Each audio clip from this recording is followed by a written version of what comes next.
राम राम राम हरे हरे, हरे कृष्ण कृष्ण कृष्ण हरे हरे, हरे राम राम राम हरे हरे, हरे कृष्ण कृष्ण कृष्ण हरे हरे, हरे राम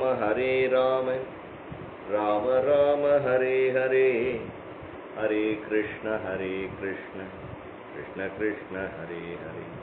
सद्गुरु महाराज की जय। ओम श्री परमात्मने नमः। श्रुतिस्मृतिपुराणानाम् आलयं करुणालयं नमामि भगवत्पादशङ्करं लोकशङ्करं। दसूनुं राधिकां च भावयन्तं सदा हृदि वन्देऽहं गुरुदेवं तं कृष्णप्रेमरसप्रदं। हरे रामेति कृष्णेति नामसङ्कीर्तनं सदा लोकक्षेमाय कुर्वन्तं प्रेमिकं सद्गुरुं भजे। नन्दसूनुं राधिकां च भावयन्तं सदा वन्देऽहं गुरुदेवं तं कृष्णप्रेमरसप्रदं। कृष्णाय वासुदेवाय हरये परमात्मने प्रणतक्लेशनाशाय गोविन्दाय नमो नमः। कृष्णाय वासुदेवाय देवकी नन्दनाय च नन्दगोपकुमाराय गोविन्दाय नमो नमः। मूकं करोति वाचालं पङ्गुं लङ्घयते गिरिं यत्कृपातमगं वन्दे परमानन्दमाधवम्। एकं शास्त्रं देवकीपुत्रगीतम् एको देवो देवकीपुत्र एव एको मन्त्रः तस्य नामानि यानि कर्माप्येकं तस्य देवस्य सेवा। सर्वत्र गोविन्दनाम संकीर्तनं गोविन्द गोविन्द।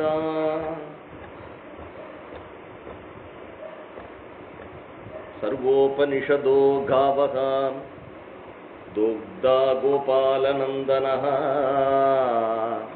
पार्थो वत्सः सुधीर्भोक्ता दुग्धं गीतामृतं महत्। நந்தகோனாருடைய புள்ள கண்ணபிரான் ஜெகத்குருவான கண்ணன் சர்வ உபனிஷதுகளையும் பசுமாடா மாற்றி அந்த கீதாமிருத்தமாகிய பசும்பால கறந்து முதல்ல குழந்தையாகிய அர்ஜுனனுக்கு ஊட்டினான். துக்தம் கீதாமிருதம் மகத்து. அர்ஜுனன் மட்டுமா குடிச்சான்?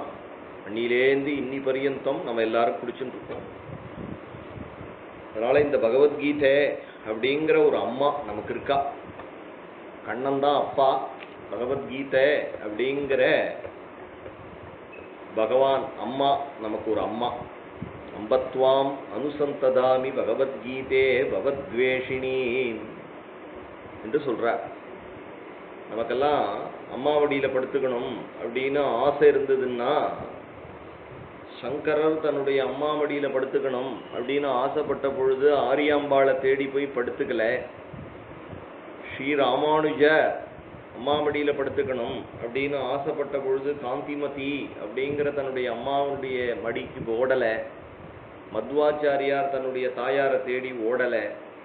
எவ்வளவோ மகான்கள், ஸ்ரீவல்லபர், எல்லா மகான்களும், சைதன்ய மகாபிரபு, அதுபோல நேத்திக்கு நம்ம தேசத்துல இருந்த காந்திஜி, கோபாலகிருஷ்ண கோகலே, பாலகங்காதர திலகர் உள்பட இன்னைக்கு நம்ம தேசத்தில் இருக்கக்கூடிய எல்லா மகான்களும் எந்த அம்மாவுடைய மடியில படுத்துண்டு ஆறுதல் பெற்றார்கள் அப்படின்னா பகவத்கீதை அப்படிங்கிற அம்மாவுடைய மடியில படுத்துக்கணும்.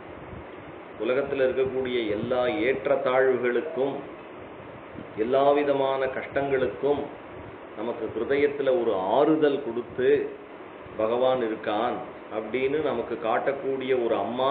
அம்பத்வாம் அனுசந்ததாமி. அம்மா, நான் உன்னை அனுசந்தானம் பண்ணுறேம்மா, உன் மடியில் நான் தாச்சிக்கிறேன், என்னை நீ அப்பாவோட சேர்த்து வை அப்படின்னு ஒரு அம்மாவினிடத்தில் நம்ம கேட்கணுமாகில் அந்த அம்மா பகவத்கீதா அப்படிங்கிற அம்மா அந்த அம்மா யாரையும் வேண்டாம் அப்படின்னு சொல்ல மாட்டா, எல்லாரும் வேணும் அப்படின்னு ஆசைப்படக்கூடிய அம்மா. அந்த அம்மா கிடைச்ச பிறகு நமக்கு துக்கமே இல்லை. பகவத்கீதையினுடைய பிரயோஜனம் சோக மோகங்களை களையணும். நம்மளை இந்த லோகத்துல கஷ்டப்படுத்துறது என்ன அப்படின்னா, எந்த விஷயமுமே அந்த செயல் நம்மளை கஷ்டப்படுத்தாது, வெயில் நம்மளை கஷ்டப்படுத்தாது. ஆனா வெயில்ல நான் கஷ்டப்படுறேன் அப்படிங்கிற அந்த எண்ணம் தான் நம்மளை கஷ்டப்படுத்துறது.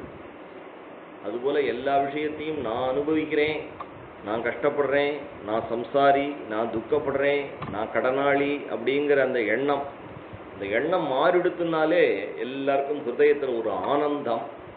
அது பகவத்கீதை அப்படிங்கிற அம்மாவனுடைய ஒரு கிருபையினால கிடைக்கும். அதனால பகவான் அருளி செய்த இந்த பகவத்கீதையில 12வது அத்தியாயம் பக்தி யோகம் அப்படின்னு கிருஷ்ணனுடைய ஹிருதயமா இருக்கக்கூடியதை ஸ்மரண பண்ணிட்டு வரும் பொழுது பகவான் ஞானிகளான பக்தர்கள், பக்தர்கள்னா என்ன அப்படின்னா, உண்மையான பக்தன் பகவானிடத்திலிருந்து எதையும் எதிர்பார்க்க மாட்டான். ஆர்த்தோர் அர்த்தார்த்தி ஜிக்ஞாசு ஞானீச்ச வரதர்ஷவா என்று சொன்னான். ஆர்த்தியான பக்தன் கஷ்டம் போகணும், துக்கம் தொலையணும் அப்படின்னு பகவானிடத்துல பக்தி பண்றான். வெங்கட்ரமணர் இடத்துல வயிற்று வலி போகணும், எனக்கு இந்த துக்கம் ஒழியணும், வியாதிகள் ஒழியணும் அப்படின்னு அவரிடத்துல வேண்டிக்கிறான். ஆபத்துகள் ஒழியணும் என்று வேண்டிக்கிறான், எதிரிகளுடைய தொல்லை ஒழியணும் அப்படின்னு வேண்டிக்கிறான். இங்கேருந்து போய் அது ஒழிஞ்சதுன்னா போய் மொட்டை கூட அடிச்சுட்டு வரான் ஆர்த்தியான பக்தன். அர்த்தார்த்தியான பக்தன் பிசினஸ் நன்னா வரணும், கடன் தீரணும், வீடு கட்டணும், பொண்களுக்கு கல்யாணம் ஆகணும், பிள்ளைகளுக்கு கல்யாணம் ஆகணும். இவன் அர்த்தார்த்தியான பக்தன். பேர் வரணும், புகழ் வரணும் என்று ஆசைப்படுறான். அதையும் பெருமாள் கொடுக்கிறார், வெங்கட்ரமணரே கொடுக்கிறார். அதுக்கப்புறமா அவன் கேட்குறான், நிம்மதி வேணும், நிறையா காசு பணம் இருக்கு, கஷ்டம்னு ஒன்றும் கிடையாது சுவாமி எனக்கு, இருந்தாலும் கொஞ்சம் நிம்மதி இருந்தா தேவலை அப்படிங்கும் பொழுது அவனுக்கு சத்சங்கத்தையும் கொடுத்து, பாகவதாதி புண்ணிய கிரந்தங்களையும் கொடுத்து, குருநாதரையும் கொடுத்து அந்த பகவான் காப்பாத்தான். ஜிக்ஞாசுவான பக்தன். இந்த 3 பக்தர்களும் பகவானிடத்துல ஏதோ ஒன்றை எதிர்பார்த்து பகவானிடத்துல பக்தி பண்றார்கள். இயற்கை. ஆனா ஞானியான பக்தர்கள் பகவானிடத்துல எதையும் எதிர்பார்க்க. பிரகலாதனிடத்துல பகவான் வந்து, பிரகலாத பத்ர பத்ரம் தே வரம் விரணீஸ்வ பத்ரம் தே வரதோஸ்மியகம்.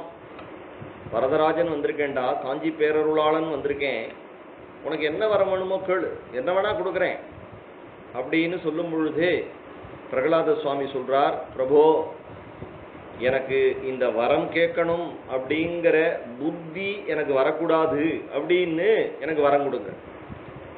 2வது, இனிமே யாருக்கும் இந்த வரம் கொடுக்குறேன் அப்படின்னு சொல்லி நீங்கள் கெடுக்க மாட்டீர்கள் அப்படின்னு நீங்கள் எனக்கு ஒரு வரம் கொடுங்க. இந்த வரம் கொடுக்குறேங்கிற பழக்கத்தை முதல்ல நிறுத்துங்கள். என்ன காரணம் அப்படின்னா, உங்களிடத்துல பக்தி பண்ணி அந்த பக்தியினுடைய பிரயோஜனமாக உங்களிடத்திலேருந்து ஒரு வரத்தை வாங்கிக்கிறது அப்படிங்கிறவன் பக்தன் இல்லையே. அவை வணிக்கு நச பிருத்தியா என்று பிரகலாத சுவாமி சொல்றான். நச பிருத்தியா, அவன் பிருத்தியன் இல்லை, அவன் உங்களுடைய உண்மையான தொண்டன் இல்லை. என்ன காரணம் அப்படின்னா, பெருமாளிடத்துல ஏண்டா பக்தி பண்ணினேன் அப்படின்னா, வயிற்று வலி போகணும், கடன் தீரணும், பேர்ப்புகள் உண்டாகணும், எனக்கு ஞான பக்தி வைராகியங்கள் ஏற்படணும் அப்படின்னாலும் பெருமாளிடத்துல தான் பக்தி பண்ணணும். ஆனா நான் அதை நினைச்சு பக்தி பண்ணலையே. அதனால ஞானியான பக்தன் தன்னுடைய பக்தியை எதுக்காகவும் அடக வைக்க மாட்டான். அதனால பெருமாள் பிரகலாதனிடத்துல எதுவும் கொடுக்க முடியல. குண்டலீகன் அப்படிங்கிற பக்தனிடத்துல பகவான் பிரசன்னமாயி பாண்டுரங்கன் வந்து நிற்கும் பொழுது குண்டலீகன் பகவானை பார்த்து சொல்றான், ஏ பிரபோ, எனக்கு ஒன்றும் வேண்டாம், என்னை க்ஷேமமா வச்சிருக்கேள், எனக்கு இந்த வரம் ஒன்றும் வேண்டாம். இல்லப்பா நீ கேளு, உன்னுடைய மாத்ரு பித்ரு பக்தியை பார்த்து உனக்கு ஏதாவது கொடுக்கணும் அப்படிங்கும் பொழுதும் குண்டலீகன் என்ன கேட்குறான் அப்படின்னா, இந்த பீமா நதியை எங்காத்து கொல்ல பக்கம் கொஞ்சம் திருப்பி விடுங்கோ, எங்க அப்பா அம்மாவுக்கு ஸ்நானம் பண்றதுக்கு வசதியா இருக்கும் அப்படின்னு கேட்குறான். அவன் ஆர்த்தியோ அர்த்தார்த்தியோ இல்லை, அவன் கேட்ட பீமா நதி பகவான் வளைச்சி விட்டதுனாலதான் அதுக்கு பீமா நதினே பேரு. சந்திரபாகா அப்படின்னு சொல்றா இல்லையா, சந்திரன் போல அந்த இடத்துல சந்திரபிரப போல வளைஞ்சிருக்கு புண்டலீகபுரத்துல. அதனால அவன் வரம் கேட்டான்னா லோகத்துல இருக்கிறவாளுக்கு அனுகிரகம் பண்ணினான். லோகத்துல இருக்கிறவாளுக்கு இன்னைக்கு ஸ்நானம் பண்றதுக்கு சந்திரபாகாவை வளைச்சு விட்டான் அப்படின்னு திண்டீரவனம்னு பேர் அந்த க்ஷேத்திரத்துக்கு. ஏன் சொல்றேன் அப்படின்னா, உண்மையான ஞானியான பக்தன் கேட்கக்கூடிய வரம் கூட லோகத்துக்கு க்ஷேமமா தான் இருக்குமே தவிர அவனுக்குன்னு தனியா ஒன்றும் கிடையாது, அவனுக்கு தனியா சுகம்னு ஒன்று கிடையாது. இன்னும் ஏதாவது ஒன்று கேள் அப்படின்னு பகவான் நிர்பந்தப்படுத்தும் பொழுது பகவான் இடத்துல அவன் சொல்றான், எனக்கு ஒன்றும் வர வேண்டாம், இருந்தாலும் நீ கேளுப்பா அப்படின்னு சொன்ன உடனே பகவான் இடத்துல சொல்றான், இப்படி நீங்கள் என்னுடைய மாத்ரு பித்ருவனுடைய பக்தியை பார்த்து சந்தோஷப்பட்டது நேர வந்தது உண்மையாகில், முதல் சதுர்யுகத்துல துவாபர யுகத்துல வந்தது சத்தியமாகில், இனிமே யுகம் யுகமா ஒவ்வொரு எல்லா சதுர்யுகங்களிலும் இங்கேயே நீங்க இடுப்புல கை வச்சுண்டு இந்த செங்கல் மேல நின்னுண்டு பரபிரம்மலிங்கம் பஜே பாண்டுரங்கம் என்று எல்லா பக்தர்களுக்கும் நீங்கள் அனுகிரகம் பண்ண வேண்டியது. என்ன வரம் இது? இன்னைக்கு நம்ம பண்டரிபுரம் போனா பண்டரிநாதனை கொஞ்சி குலாவினா புண்டலீகன் வாங்கின வரம். ஞானியான பக்தன் தனக்குன்னு எதுவும் கேட்டுக்க தெரியாதவன். அவன் கேட்டுட்ட வரத்தினால லோகம் பூரா சந்தோஷப்படுறது. பிரகலாதனையும் நீ வரங்கேளு வரங்கேளு அப்படிங்கும் பொழுது பிரகலாதன் சொல்றான், உன்னிடத்துல பக்தியை பண்ணி அதுக்கு வரம் உன்னிடத்துல கேட்டு வாங்கிக்கிறவன் அவன் நசபிருத்தியா சவை வணிக்கு, அவன் வியாபாரின்னா அவன் அப்படின்னு பிரகலாத சுவாமி சொல்றார். அப்ப பகவான் அவனிடத்துல நீ வரம் கேளு அப்படின்னு கேட்ட பொழுது அப்ப பிரகலாதன் பெருமாளை பார்த்து சொல்றான், நான் மட்டும் வரத்தை கேட்டு உங்களுடைய திருவடியை அடைய விரும்பல, இந்த உலகத்தில் இருக்கக்கூடிய எல்லா ஜீவராசிகளும் உங்களுடைய கருணையினால உத்தாரணம் பண்ணப்பட்டு எல்லாரும் என்னைக்கு உங்க திருவடிக்கு வராளோ அன்னைக்கு நான் உங்களுடைய திருவடிக்கு வரணும் அப்படின்னு எனக்கு அனுகிரகம் பண்ணுவோம். அது வரைக்கும் நாங்க இருந்துட்டு எல்லாருக்கும் காதுல விழறா மாதிரி ஹரிநாமத்தை சொல்லக்கூடிய எனக்கு ஒரு பாக்கியத்தை கொடுங்கள் என்று சொல்றான். ஸ்வவிமுக்தி காமாஹா என்று சில ரிஷிகள் யோகீஸ்வரர்கள்லாம் இமாலயத்துல போய் அவர்கள் தங்களுடைய நலனுக்காக அவர்கள் மனசை அடக்கி யாகம் பண்ணி பரமாத்மாவனிடத்துல கலக்கிறார்கள். நான் அதுபோல இருக்க விரும்பல, எனக்கு அதுல இஷ்டம் இல்லை. அவர்கள்லாம் ஸ்வவிமுக்தி காமாஹா, அவர்கள் தங்களுடைய நலனை விரும்புகிறார்கள், எனக்கு அது கிடையாது. என்ன காரணம் அப்படின்னா, இவ்வளவு ஜனங்கள் தன்னை அறியாம சம்சாரத்துல மூழ்கியிருக்காளே, இத்தனை பேருக்கும் என்ன கதி? அதனால இவா எல்லாரையும் உங்க சரணத்துல கூப்பிட்டுன்னு வரத்துக்கு நான் இங்க உட்கார்ந்துட்டு நாம சங்கீர்த்தனம் பண்றேன் அப்படின்னு பிரகலாதன். உண்மையான பக்தன், உண்மையான பக்தன் எப்படி இருப்பான்னா, தனக்குன்னு ஒரு அபிலாஷம் அவனுக்கு கிடையாது, தனக்குன்னு அவனுக்கு ஒண்ணு கிடையாது.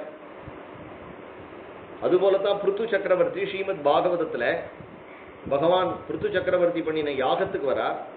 பிருத்து சக்கரவர்த்தியின் இடத்துல பகவான் சொல்றார், உனக்கு வரங்கேளு அப்படிங்கிறார். வரங்கேளு அப்படிங்கும் பொழுது பிருத்து சக்கரவர்த்தி பகவான் இடத்துல சொல்றான், உண்மையிலேயே எனக்கு அனுகிரகம் பண்ணணும் என்று நீங்கள் நினைத்தீர்களானால் எனக்கு 10,000 காதுகளை கொடுங்கள். 10,000 காதுகள்னால நான் உங்களுடைய கதைகளை பாகவதத்தை கேட்கிறேன். சவை மன கிருஷ்ணபதாரவிந்தயோஹோ வசாம்சி வைகுண்ட குணானுவர்ணனே கரௌஹரே மந்திரமார்ஜனாதிஷு ஸ்ருதிம் சகார அச்சுத சத்கதோதயே. ஸ்ரீ பாகவதம் அம்பரீஷ சரித்திரம். அதனால அதுபோல பிருது மகாராஜர் சொல்றார், எனக்கு 10,000 காதுகளை கொடுங்கள் என்று சொல்றார். என்ன காரணம் அப்படின்னா, நான் 10,000 காது, 10,000 காதுனால உங்களுடைய கதைகளை நான் கேட்பேன். அப்ப என் மனசு அடங்கி இருக்கும், அதுதான் நீங்க எனக்கு பண்ற கிருபை. அப்ப பகவானிடத்துல இவர்கள் எதுவும் தனக்கு நல்லதுன்னு கேட்க மாட்டார்கள், உலகத்துக்கு க்ஷேமத்தை தான் கேட்பார்கள். அதுதான் நம்ம பார்க்கிறோம். அதுக்கு மேலேயும் பகவான் பிருத்து சக்கரவர்த்தியின் இடத்துல சொல்ற, நீ வரம் கேளு அப்படின்னு சொல்லும் பொழுது பகவான் பார்த்து சொல்றார், ஸ்வயம் சரேத்து பாலஹிதம் பிதா.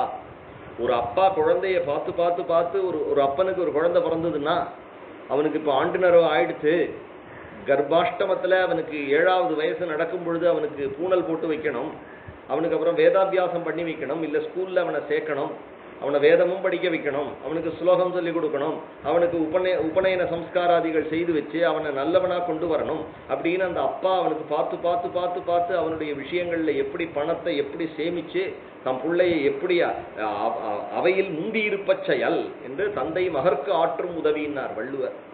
அதுபோல ஒரு அப்பா செய்கிறானோ அதுபோல பிரபோ ஸ்ரீமன் நாராயணா எனக்கு பார்த்து பார்த்து பார்த்து பார்த்து நீ செஞ்சுட்டு இருக்க. நான் ஏதாவது ஒரு விஷயம் ஆசைப்படுறதுக்கு முன்னாடியே அது கெட்டதா இருந்தா அதை என் மனசுலேருந்து விலக்கி விடுறேன், நல்லதா இருந்தா நான் நினைக்கிறதுக்கு முன்னாடியே அதை எனக்கு கொடுக்குறேன். எல்லாத்துக்கும் மேல எனக்கு குருநாதனை கொடுத்துருக்க, சத்சங்கத்தை கொடுத்துருக்க, பகவன் நாமத்தை கொடுத்துருக்க, பாகவதத்தை கொடுத்துருக்க, பகவத்கீதையை கொடுத்துருக்க.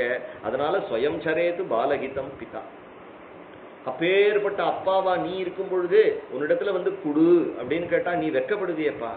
உனக்கு தோணுமே, அடேடே இவ்வளவு கொடுத்தும் இவனுக்கு போரலையே அப்படின்னா நான் இருப்பேன். அதனால உண்மையான ஞானியான பக்தன் பகவானிடத்திலிருந்து எதையும் எதிர்பார்க்க மாட்டான். அவன் பகவானிடத்திலிருந்து எதிர்பார்க்கிறது என்ன அப்படின்னா, பகவானிடத்துல இன்னும் தனக்கு பக்தி உண்டாகணும். பக்தியா சஞ்சாயத்தே பக்தி என்று பக்தியினால பக்தியை வளர்த்துப்பான். அப்படி அவனுக்கு ஏதாவது கஷ்டங்கள் வருமாகிலும் பத்ராஜல ராமதாசரை போலே, துளசிதாசரை போலே, அதுபோல கபீர்தாசரை போலே அவர்களுடைய பக்திக்கு ஏதாவது கஷ்டம் வருமாகில் அந்த கஷ்டத்தை வெட்டி தன்னுடைய பக்தியாகிய பயிரை வளர்க்கறதுக்கு உரமா போட்டுடுறார்கள். மணிவாச்சகர் தன்னை கஷையடி வாங்கினாலும் சிவபெருமான சோமேஸ்வரரை ஒரு வார்த்தை கூட ஏசல. அதுபோல பத்ராஜல ராமதாஸ் தனக்கு வந்த கஷ்டங்களை எல்லாம் வெட்டி தன்னுடைய பக்திக்கு எருவா போட்டுட்டார். அதனால இந்த மகான்கள் இவர்களுக்கு ஹர்ஷ அமர்ஷ பயோத்வேகைஹி முக்தஹா. அதனால ஹர்ஷ அமர்ஷ பய உத்வேகம் முக்தா, இதிலிருந்து விடுபட்டவர்கள். அனபேக்ஷா, பகவானிடத்துல கூட எதையும் எதிர்பார்க்க மாட்டான். அனபேக்ஷா, அதுதான் சொன்னேன். பிரகலாதனோ பிருது சக்கரவர்த்தியோ பகவான் நேர வந்தும் எனக்கு எதுவும் வேண்டாம், எனக்கு எதுவும் வேண்டாம், எனக்கு எதுவுமே வேண்டாம்ப்பா, எனக்கு எதுவுமே வேண்டாம். சுச்சிஹி, சுத்தமானவர்கள், உள்ளும் புறமும் சுத்தமானவர்கள். அது மட்டும் இல்ல, இவர்களுடைய மியர் பிரசன்ஸ்னால அந்த சன்னிவேசத்தையே அந்த காஸ்மிக்கையே பவித்திரமாக்கக்கூடியவர்கள். இவர்களுடைய ரூபம் பவித்ரம், இவர்களுடைய நாமம் பவித்ரம். சுச்சிஹி. ஸ்ரீ பாகவதத்துல சுகர் ஸ்தோத்திரம் பண்ணிட்டு வரும்போது சொல்றார், கிராத ஹூணாந்திர புலிந்த புல்கசாஹ ஆபீர கங்காயவனாத் கசாதயா ஏன்யே ச பாபாயதுபாஸ்ரயாஸ்ரயாகா சுத்யந்தி தஸ்மை பிரபவிஷ்ணவே நமஹ. சுத்யந்தி தஸ்மை பிரபவிஷ்ணவே நமஹ.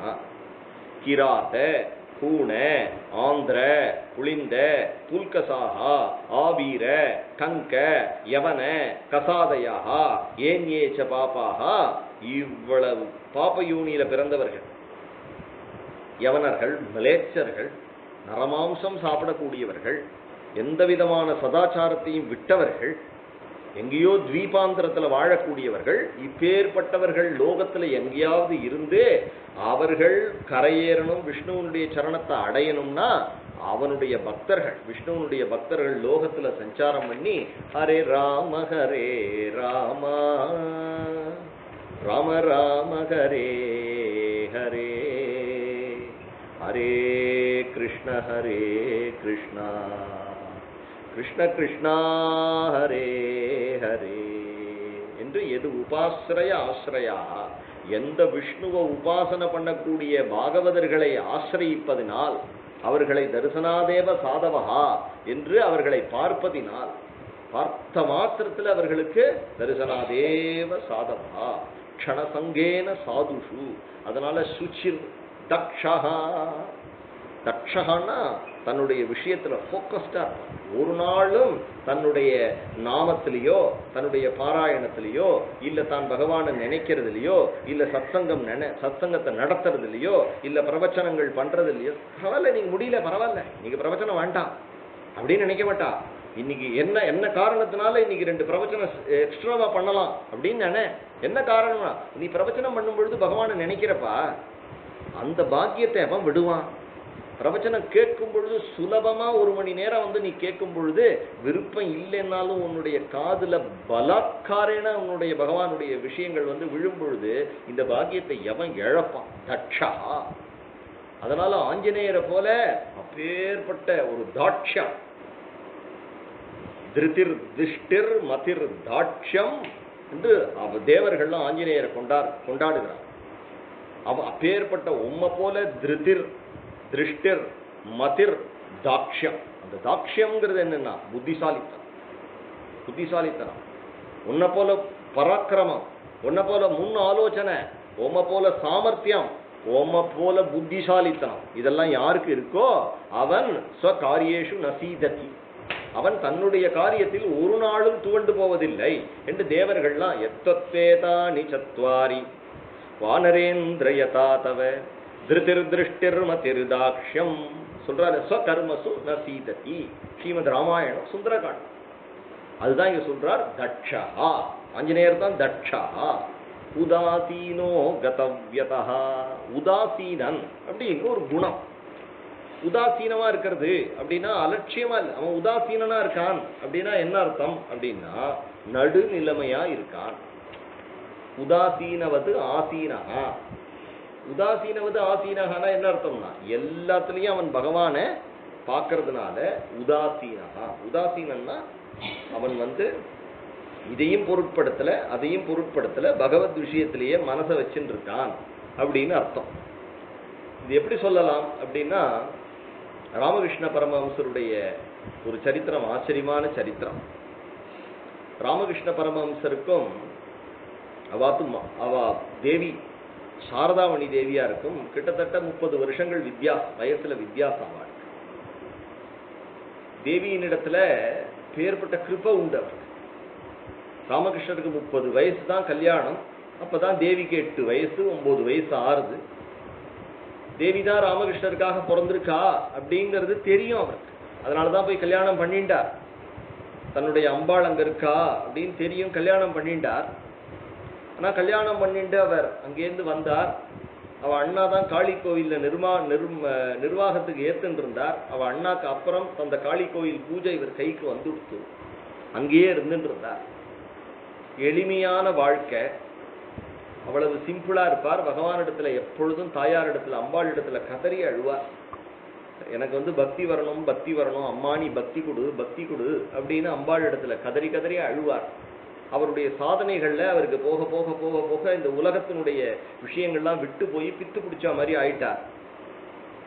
நிறைய பேர் அவரிடத்துல போய் ஊர்ல போய் சொல்லும் பொழுது சாரதாமணி அம்மையார் ஏழ்மையான குடும்பத்துல பிறந்து வளர்ந்தவோ, அதனால இந்த பயிர்கள்லாம் களை பறிக்கிறது, அதுக்கப்புறமா இந்த உமியெல்லாம் இடிக்கிறது, இந்த மாதிரி வீட்டுக்கு வேண்டிய பொருட்கள்லாம் தயார் பண்றது, இந்த வேலையெல்லாம் பண்ணக்கூடிய ஏழை குடும்பம். மாத்து ட்ரெஸ் கூட கிடையாது, ஏதோ அண்ணா தம்பிகள் கூட வச்சுண்டு அவ அப்பா பார்த்துட்டு இருந்தார். இந்த ராமகிருஷ்ண அவளுக்கு கல்யாணம் ஆயிடுத்துன்னு தெரியும். ருத்துவாரத்துக்கு முன்னாடி சின்ன பொண்ண கன்னிகையாவே கல்யாணம் பண்ணி கொடுத்ததுனால நம்ம ராமகிருஷ்ணருடைய அம்மா நீங்க அங்கேயே வச்சுங்கோ அப்படின்னு சொல்லிட்டு போயிருக்கா. இப்ப வயசுக்கு வந்ததுக்கு அப்புறம் 16 வயசு ஆனதுக்கு அப்புறம் கொண்டு விடலாம் அப்படின்னு செய்திகளை போய் கேட்டா ராமகிருஷ்ண பரமஹம்சருக்கு பைத்தியம் பிடிச்சிடுத்து. ராமகிருஷ்ண பரமஹம்சர் உன்மத்தமாயிட்டார் அப்படின்னு எல்லாம் ஒவ்வொருத்தரும் ஒவ்வொன்னு சொல்றா. சில பேர் சொல்றார் அவர் சன்னியாசமே வாங்கினுட்டார் அப்படின்னு சொல்றார். இப்படி இருக்கும் பொழுது இதெல்லாம் சாரதாமணி அம்மையாருடைய காதுல விழறது. சின்ன பொண்ணு தானே. அப்ப அவ அப்பாலாம் சொல்றார், நீ ஏதாவது உன் ஆத்துக்காரர்னு பேசின உன் காலை உடைச்சுடுவேன், அங்க போய் என்னடி பண்ணுவ? அவனே பைத்தியம் பிடிச்சு போயிடுத்துங்கிறா, அவன் சன்னியாசம் வாங்கினுட்டாங்கிறா, உண்மத்தனா போயிட்டாங்கிறா, உடம்புல இருக்கக்கூடிய வஸ்திரம் அவிழறது தெரியாம நர்த்தனம் பண்றான்னு சொல்றா. அவனை போய் கல்யாணம் பண்ணிட்டு நீ என்ன பண்ண? உனக்கு என்ன சுகம் கிடைக்கும்? உன்னை வச்சு அவன் எப்படி காப்பாற்றுவான் அப்படின்னு கேட்கறான். உடனே சின்ன பொண்ணு தானே சாரதாமணி அம்மா சொல்றா, அவருக்கு பைத்தியம் பிடிச்சு போயிடுத்தா, அவருக்கு பித்து பிடிச்சு போயிடுத்தா, இல்ல அவருக்கு வியாதி வந்துடுத்தா, மனோவியாதி வந்துடுத்தா, அவர் வஸ்திரம் விழுறது தெரியாம எங்க ஆத்துக்காரர் ஆடுறாதா அப்படின்னா நான் இப்பன்னா அவர் பக்கத்துல இருக்கணும், இப்பதானே நான் அவருக்கு கைங்கரியம் பண்ணணும், அதுக்கு தானே நான் கல்யாணம் பண்ணிட்டு இருக்கேன், அவரிடத்துல சுகத்தை வாங்கிக்கிறதுக்காக நான் கல்யாணம் பண்ணிட்டு இருக்கேன், என் பர்த்தாவுக்கு கைங்கரியம் பண்றதுக்கு தானே நான் கல்யாணம் பண்ணிட்டு இருக்கேன். அதுதானே பார்வதி தேவியில ஆரம்பிச்சு மகாலட்சுமியில ஆரம்பிச்சு பதிவிரதைகள் எல்லாரும் செய்யற தர்மம். அதனால என்னை எப்படியாவது எங்க ஆத்துக்கார சன்னதியில கொண்டு விட்டுடும். அவர் மனைவி வருவாளா அப்படின்னு எதிர்பார்க்கல, இல்ல மனைவியை அழைச்சுன்னு வா அப்படின்னு இல்ல. ஆனா ஹிருதயத்துல இந்த உண்மையான அன்பு அவருக்கு இருக்கு. மனசுல நித்தியம் கண்களை மூடிண்டு எப்படி இருக்கார், அப்படி உதாசீனா தான் இருக்கார் வெளியில, ஆனா ஹிருதயத்துல சாரதா நீ எப்பம்மா வருவ, சாரதா நீ எப்ப வருவ அப்படின்னு சாரதாவை நினைச்சுட்டு காளிகிட்ட சொல்லிட்டு இருக்கார். காளிகிட்ட சொல்றார், அம்மா சாரதா எப்ப வருவோ, சாரதாவை நான் எப்ப பார்ப்பேன் அப்படின்னு மனசுல பேசிட்டு இருக்கார். வெளியில பரமஹம்சர் சமாதியே கை கூடினவர், ஆனா ஹிருதயத்துல தான் பர்த்தா, தனக்கு ஒரு பத்னி இருக்கா நினைப்பு இருக்கு அவருக்கு. அதுதானே ஆச்சரியம். இந்த காலத்துல கல்யாணம் பண்ணிட்டு விட்டுட்டு போயிடுறா.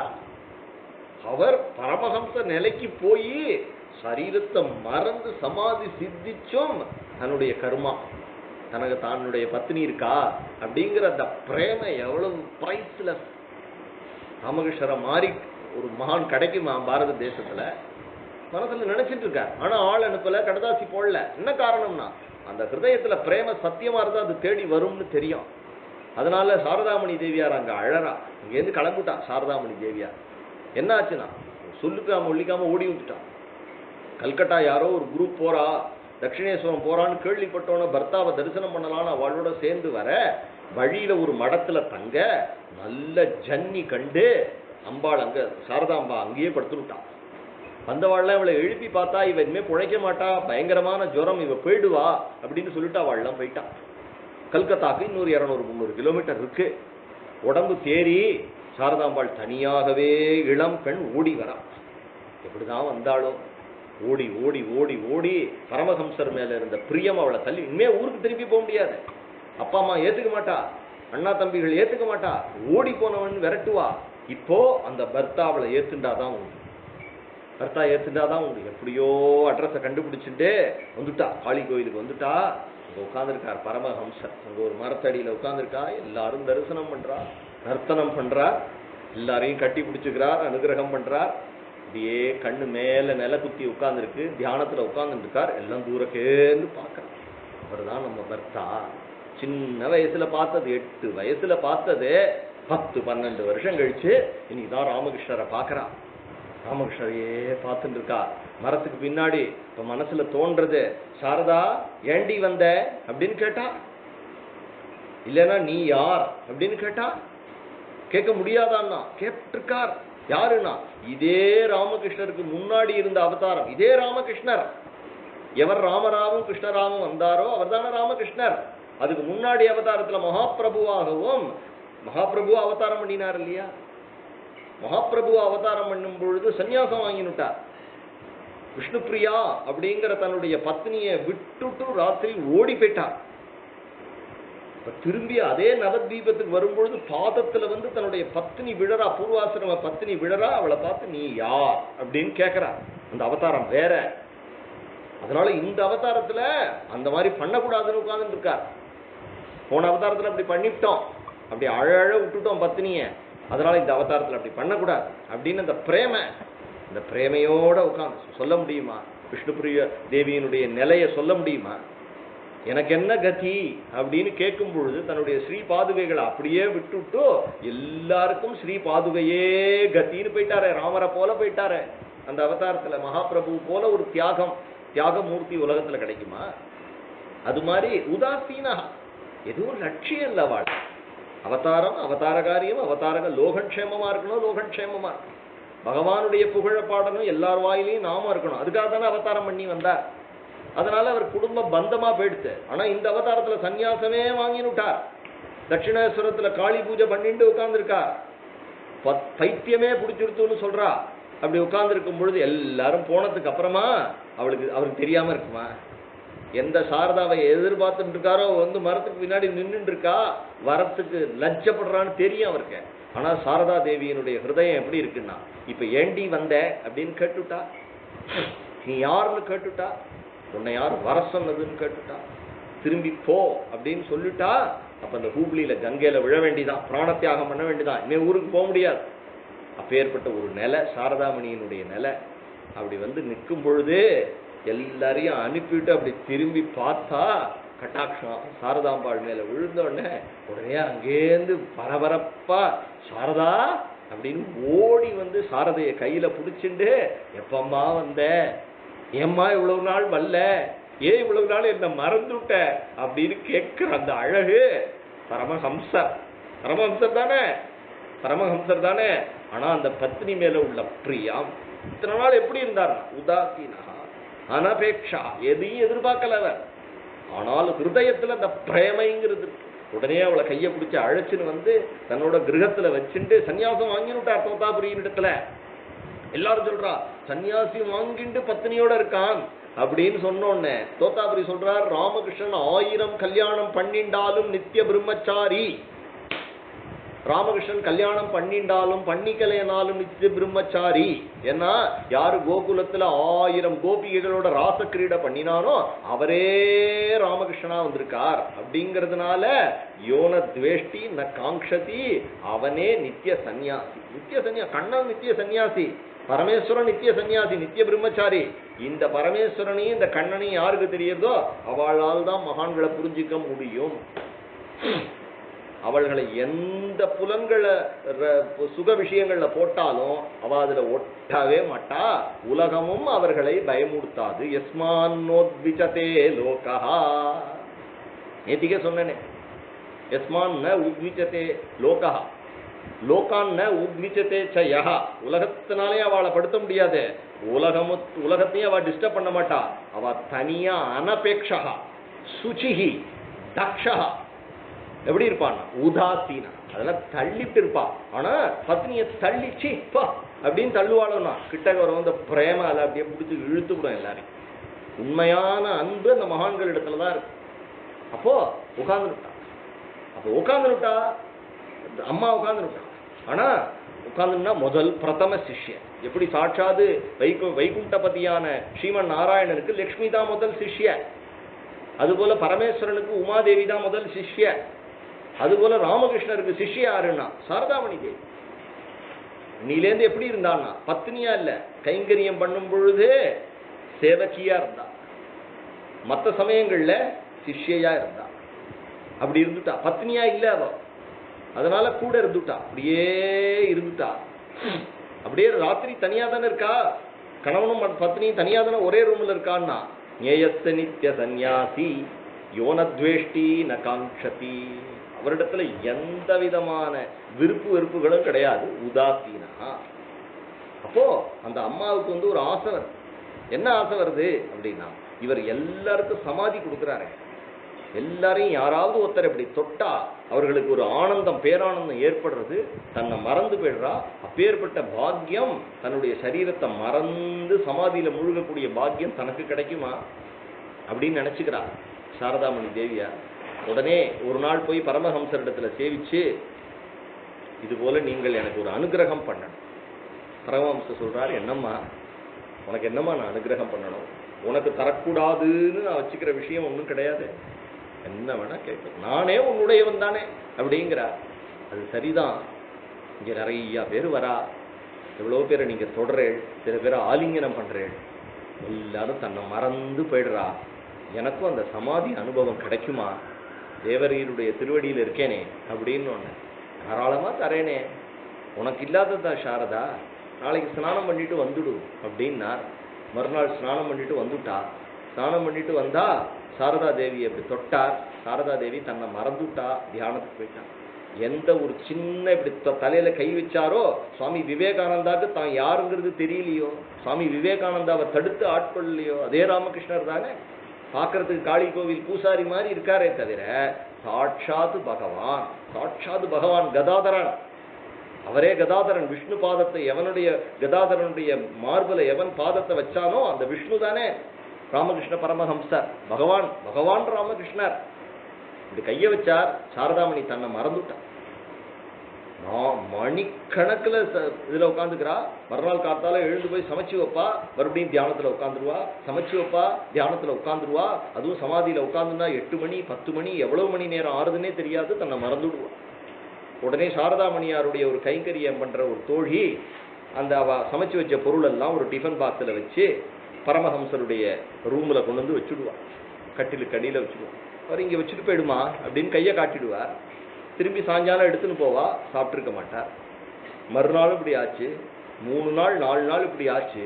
ஒரு நாள் கார்த்தால அப்பதான் சாரதாமணி அம்மையார் கவனிக்கிறா, இந்த சாப்பாடெல்லாம் போறது பரமஹம்சர் சாப்பிடல அப்படிங்கிறத கவனிக்கிறா.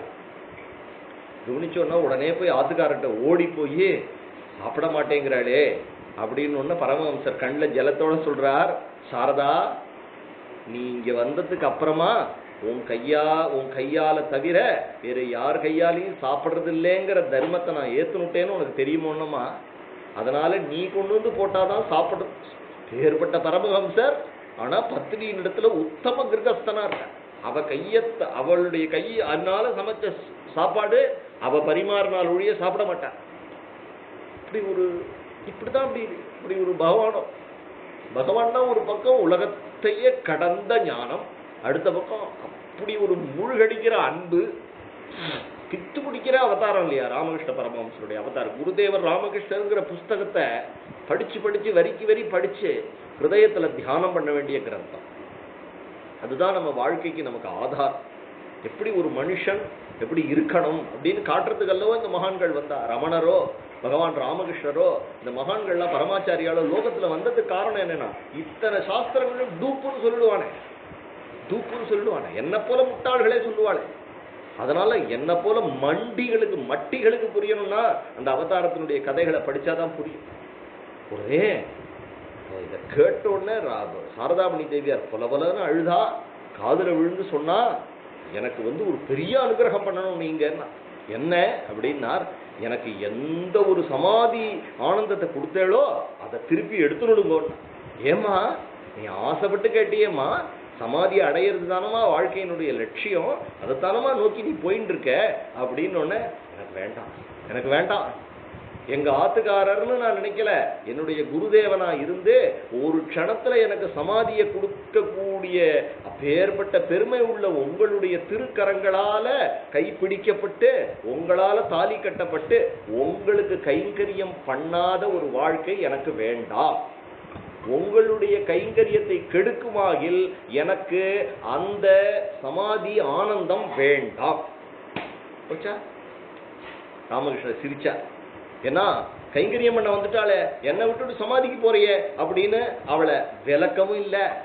இப்ப அவ சமாதியை விட்டுட்டு வரேன்னு சொல்லும் பொழுது இப்ப என்னடி வர அப்படின்னு அவளை சந்தோஷமா கூப்பிடவும் இல்லை. உதாசீனா, எல்லாம் கிருஷ்ணனுடைய செயல் அப்படின்னு இருக்கார் சாரதாமணி அம்மையார். அதுக்கப்புறம் பகவான் இருக்கிற வரைக்கும் ஒரு நாள் கூட இதுக்கு ஆசைப்பட்டதே கிடையாது. அதுக்கப்புறம் சமாதி சித்திக்கவே இல்லை பகவானுடைய கிருபையினால. அவளுடைய முழு மனதும் பகவானுடைய சரணங்கள்லே இருந்தது. அதுதான் சமாதின்னு புரிஞ்சுட்டான். வேற என்ன சமாதி? சமாதிங்கிறது எங்கேயோ போய் அனுபவிக்கிறது இல்லையே, எழுத்தாப்புல இருக்கக்கூடிய பகவானை தரிசனம் பண்றது, அவருக்கு கைங்கரியம் பண்றது, அவரோட பேசுறது அப்படிங்கிறதுனால உதாசீனஹா. அதனால உதாசீனவது ஆசீனஹா இது கிருஷ்ணன் சொல்றான். எதுலயும் பட்டுக்காத மாதிரி உட்கார்ந்து இருப்பா. உதாசீனவது ஆசீனஹா என்று சொல்றார். இது மாதிரி பகவான் ராமகிருஷ்ணருடைய சரித்திரத்திலேயே சொல்றேன். ஒரு சந்தர்ப்பம் 5 பெரிய வைஷ்ணவம், சாக்தம், வேதாந்தம் எல்லாத்திலையும் பெரிய பெரிய சிம்மங்கள் கல்கத்தாக்கு வந்தா. பெரிய பண்டிதர் சபை ஏற்படுத்தப்பட்டு அவளுடைய டாபிக் என்ன அப்படின்னா, அவ 5 பேரும் ஒருத்தரோட ஒருத்தர் ஒரு நாள் ஒத்துக்க மாட்டான். அந்த பைரவி பிராமணி அப்படின்னு ஒரு அம்மா, அவ பெரிய கிருஷ்ண பக்தர். அந்த பைரவி பிராமணிகிட்ட கண்ணன் விளையாடுவான். கண்ணன் அவள்கிட்ட டெய்லி தயிர் வாங்கி சாப்பிடுவான், அவ கையால சாப்பிடுவான். அந்த கண்ணன் சாட்சாத் ராமகிருஷ்ணர் தான், நான் தான் ராமகிருஷ்ணர்னு காமிச்சு கொடுத்தான் அந்த அம்மாக்கு. அதனால அந்த அம்மாவின் இடத்துல ஓடி பரமஹம்சர் மடியில படுத்துடுவார். அந்த அளவுக்கு பைரவி பிராமணிக்கு ராமகிருஷ்ணர் இடத்துல மாத்ருவாத்சல்யம் யசோதா மாதிரி பார்த்துட்டா. அவ என்ன முடிவு பண்ணினான்னா, பகவான் ராமகிருஷ்ணர் எல்லா விதங்களிலும் பகவான்கிற சப்தத்துக்கு அவர் தான் உரியவர், ஞானி அப்படின்னு முடிவு பண்ணி, இதை யாரெல்லாம் ஒத்துக்கிறீங்களோ நீங்கள்லாம் ஒரு மீட்டிங் போட்டு நம்ம பேசலாம் அப்படின்னு எல்லாரும் வந்துட்டா. வேதம் படிச்சவா, வைஷ்ணவர்கள் எல்லாரும் வந்துட்டா. எல்லாரும் சொல்றா, நீங்க சொல்ற பாயிண்ட நான் ஒத்துக்கல, ஆனா எங்க அனுபவத்துல ராமகிருஷ்ணர் பகவான் தான் அப்படின்னு ஒவ்வொருத்தரும் சொல்லிட்டு இருக்கா. ஏன்னா அவ சொல்றதை ஒத்துக்க கூடாது, ஆனா ராமகிருஷ்ணர் பகவான்கிறத ஒத்துக்கணும். இப்படி ஒவ்வொருத்தரும் பேசிட்டு இருக்கும் பொழுது கூட்டம் உட்கார்ந்துட்டு இருக்கு. மேடையில பைரவி பிராமணி உட்கார்ந்துருக்கா. எல்லாரும் பேசிட்டு இருக்கா. என்ன பேசிட்டு இருக்கான்னா, ராமகிருஷ்ணர் எந்த விதத்துல ராமகிருஷ்ணர் பகவான். அப்போ நம்மள மாதிரி ஒருத்தரை போட்டு அப்படி மீட்டிங் போட்டா எவ்வளவு சந்தோஷமா இருக்கும். கால் தரையிலே படாது, ரெக்க கட்டி பறக்கும் மனசு, நம்மள பகவான்னு சொல்றா அப்படின்னு இருக்கும் இல்லையா? அப்போ அந்த கூட்டத்துல ஒருத்தர் தரையில துண்டை போட்டுட்டு உட்கார்ந்துட்டு பக்கத்துல அவ பேசுறதெல்லாம் புரியல, அவ ஏதோ சம்ஸ்கிருதத்துல பேசுறா, அவ ஏதோ உபனிஷத் கொட்டேஷன் எல்லாம் கொடுத்துட்டு இருக்கா, பக்கத்துல தட்டின்ட்டு கேட்டுட்டு இருக்கார். என்னடா சொல்றா, என்ன பகவான் ஒத்துட்டாளா? அவன் என்ன சொல்றான் அப்படின்னு யார பகவான்னு பேசிட்டு இருக்காளோ அவர் குழந்தை மாதிரி உட்கார்ந்துட்டு உதாசீனா, தன்னை பகவான்னு எல்லாரும் சேர்ந்து பகவான்னு சொல்லிட்டதுனால நான் பகவான் ஆயிட போறேனா? இல்லை, இவர் பகவான் இல்லை மூடன்னு சொல்லிட்டதுனால என்னுடைய ஆத்மஸ்தானம் குறைஞ்சிட போறதாங்கிற எண்ணத்துல அந்த பரமாத்மாவையே லைச்ச மனம் உடையவனாக, பக்தியினால் நிறைந்த மனம் உடையவனாக இருக்கக்கூடிய அந்த ராமகிருஷ்ண பரமஹம்சருங்கிற குருநாதர் தானா உட்கார்ந்துட்டு இருக்கார், கிருஷ்ணஸ்வரூபமாவே உட்கார்ந்து. அதனால உதாசீனா பரமாச்சாரியாளுடைய சரித்திரத்துல இது போல கதை. ஒரு சந்தர்ப்பம் பரமாச்சாரியால் இந்த பக்கம் நடந்து போயிட்டு இருக்கா மெட்ராஸ்ல, எல்டாம்ஸ் ரோடு வழியா நடந்து போனோம். எல்ராம்ஸ் ரோடு வழியா நடந்து போய் பரமாச்சாரியால் அங்க அந்த லெஃப்ட் கார்னர்கிட்ட போறா. அப்ப அந்த ரூட்ல நடந்து போகும்பொழுது பரமாச்சாரியோட யாத்திரை போறது, அந்த பல்லக்கு போறது, பரமாச்சாரியால் கூட நடந்து போறா. நடந்து போகும்பொழுது அந்த சமயத்துல ஒரு ஒரு notorious guy, he belongs to an atheist group, அவன் வழியில மறிச்சு வையறான், என்னமோ வையறான். உடனே நிறுத்துன்னு சொல்லி பரமாச்சாரியர் இறங்கிட்டு அவனை கிட்ட கூப்பிட்டா. என்னப்பா அப்படின்னு கேட்டான். சொன்னா, நீங்கள்லாம் இது மாதிரி சோம்பேறியான வாழ்க்கை வாழறீங்க, உங்களை 4 பேர் அழிச்சுன்னு போறான், மடம் வச்சிருக்கீங்க, எல்லாரும் உழைச்சிதான் சாப்பிடணும் சாமி, நான் வேலை செய்யறேன், நான் சாப்பிட்றேன், கடவுள் என்ன வேண்டி கிடக்கு, கடவுள் எந்த விதத்துல அப்படின்னு நாஸ்திகத்தை பேசிட்டு இருக்கான். வேற யாராவது சுவாமிகளா இருந்தா என்ன பண்ணுவான்னா, நாசமா போடா அப்படின்னு சொல்லிட்டோ, ஏதோ உளறான், நீ இந்த பக்கமா வேற பக்கமா போயிடு அப்படின்னும் அவளுக்கு ஒரு வெறுப்போ இல்ல அவனை ஒரு சாபம் கொடுக்குறவங்க எண்ணமோ கூட ஏற்படலாம். ஆனா பரமாச்சாரியால் அவனிடத்துல கூப்பிட்டு பேசுறான். கூப்பிட்டு பேசினோன்னா அவனிடத்துல சொல்றா, நீ என்ன சொல்ற அப்படின்னு சொல்றான். என்ன சொல்ற அப்படின்னு சொல்றான். நீங்க சுவாமியை பார்த்திருக்கா, நீங்க கடவுளை பார்த்திருக்கா அப்படின்னு அவரிடத்துல ஆர்கியூமெண்ட் பண்றான். ஆர்கியூமெண்ட் பண்ணினோடனே உடனே அவர் பகவானை பார்த்து கேட்கிறார், அவனை பார்த்து கேட்கிறார். அவனிடத்துல கோச்சிக்கவே இல்லை. சொல்றார், இந்த பாதையில நீ எவ்வளவு நாளா போயிட்டு இருக்க அப்படின்னு கேட்டார். இந்த பாதையில நான் என்ன 20 வருஷமா போயிட்டு இருக்கேன். இந்த பாதை எங்க போறது அப்படின்னு கேட்டார். இந்த பாதை எங்க ஃபேக்டரிக்கு போறது. உன் ஃபேக்டரியை தாண்டி இது எங்க போறது எனக்கு தெரியாது. அதுக்கப்புறமும் போறவாள்லாம் இருக்காளா? இருக்கா, போறவா இருக்கா அப்படின்னு சொன்ன. அப்போ உனக்கு அந்த ஃபேக்டரிக்கு அப்புறம் எங்க போறதுங்கிற பாதை எங்க போய் முடியறதுங்கிறது உனக்கு தெரியுமோ? எனக்கு தெரியாது அப்படின்னு சொன்னான். உடனே பரமாச்சாரியார் சொன்னார், அது போலதான்ப்பா நானும், எனக்கும் தெரியாது, தெய்வம் இருக்கா இல்லையான்னு தெரியாது. எப்படி நீ இந்த ரோட்ல போனா உன்னுடைய பிதா போனார், உன்னுடைய தாத்தா போனார், அதனால இந்த ரோட்ல போனா ஃபேக்டரி வரும்னு நீ தெரிஞ்சுட்டு இதுல டெய்லி போயிட்டு இருக்க, அதுக்கு மேல என்ன இருக்குன்னு உனக்கு தெரியாதோ, அது போல நான் என்னுடைய பெரியவாள்லாம், பூர்வீகர்கள்லாம், வியாசர், வால்மீகி முதலிய பெரியவாள்லாம், நாரதர் முதலிய பெரியவாள்லாம் இந்த ரோட்ல நடந்து போனா, அதனால நான் இந்த வேதாந்த தர்மம், வைதிக தர்மம்ங்கிற மார்க்கத்துல நடந்து போறேன். நான் நம்புறேன். என்ன காரணம், எனக்கு முன்னாடி ஆயிரக்கணக்கானர் அந்த எல்லையை அடைஞ்சிருக்கா அப்படிங்கிறதுக்காக நான் அடங்குறேனே தவிர எனக்கு தெய்வம் இருக்கா இல்லையாங்கிறது தெரியாது. எனக்கு பெரியவாளுடைய வார்த்தையில நம்பிக்கை இருக்கு, நான் என்னுடைய நம்பிக்கையை நம்புறேன். நீ எப்படி இந்த ரூட்ல போனா உன்னுடைய ஃபேக்டரிக்கு போகும்னு இதில் நடந்து போயிட்டு இருக்கியோ அது மாதிரிதான் நானும் போறேன் அப்படின்னு அவனுக்கு பதில் சொன்னோன்னே அவன் அப்படியே ஊன்னு அழுதுட்டான். உடனே சொன்னா, இன்னைக்கு பெரிய சாமி, பெரிய மடாதிபதி, நீங்க ஏதாவது என்ன சபிச்சிருவீங்களோன்னு நினைச்சேன். ஆனா என்னையும் ஒரு பொருட்டா மடிச்சு என்னிடத்துல எனக்கு ஒரு தகுந்த ஒரு பதில சொன்னேளே அப்படின்னு சொல்லி அவன் என்ன பண்ணினான்னா, இடுப்புல துண்டை கட்டின்னு நமஸ்காரம். பக்கா நாஸ்திகனா வந்தவனை ஒரு க்ஷணத்துல மனசை மாத்திட்டார். என்ன காரணம்னா உதாசீனா. உதாசீனகானா என்ன அர்த்தம்? அவன் மேல கோபமும் கிடையாது, அவன் வேண்டியவங்கிற எண்ணமும் கிடையாது. அவனுக்கு நியூட்ரலா இருந்துட்டு அவனுக்கு என்ன அனுகிரகம் பண்ணணுமோ அதை அனுகிரகம் பண்ணக்கூடிய அந்த குணம் மகான்களுக்கே வரும். அப்பேற்பட்ட பக்தன் எனக்கு மிகவும் பிரியமானவன் அப்படிங்கிறார். இப்படி சொல்லிட்டே இருக்கும் பொழுது பகவான் மேல சொல்றார், அனபேக்ஷா சுச்சிர் தக்ஷா உதாசீனோ கதவ்யதா கதவ்யதா. என்ன பக்தி பண்ணினவனுக்கு பயமே இருக்க, பயம்ங்கிறதே துளி கூட இருக்கா அப்படிங்கிறார். உண்மையாவும் இருக்குது. ஜடபரதரை கொண்டு போய் அருவாளால வெற்றேன்னு காளிக்கு பலி கொடுக்கும் பொழுதும் பொறுமையா உட்கார்ந்துட்டு இருக்கார். மாலை போடும் பொழுதும் பேசாம உட்கார்ந்துட்டு இருக்கார். கவலையே படல. இந்த சரித்திரங்கள்லாம் சொன்ன கொஞ்சம் கூட அவளுக்கு விகத பீஹி, கொஞ்சம் கூட அவளுக்கு பயமே இல்லை. சங்கரரையும் காபாலிகர்கள்லாம் கொண்டு போய் வெட்ட போகும்பொழுது சங்கரர் பயப்படவே இல்லை. ஸ்ரீமத் பாகவதத்துல நவமஸ்கந்தத்துல அம்பரீஷன் அப்படிங்கிற ஒரு மகாத்மாவுடைய ராஜரிஷியினுடைய சரித்திரம். அம்பரீஷன் எப்படி இருந்தான் அப்படின்னா, சப்தத்வீபவதீம் மஹீம். அம்பரீஷன் 7 தீவுகள் கொண்ட இந்த பூமிக்கு ஏக சக்கராதிபதியாக இருந்தான்.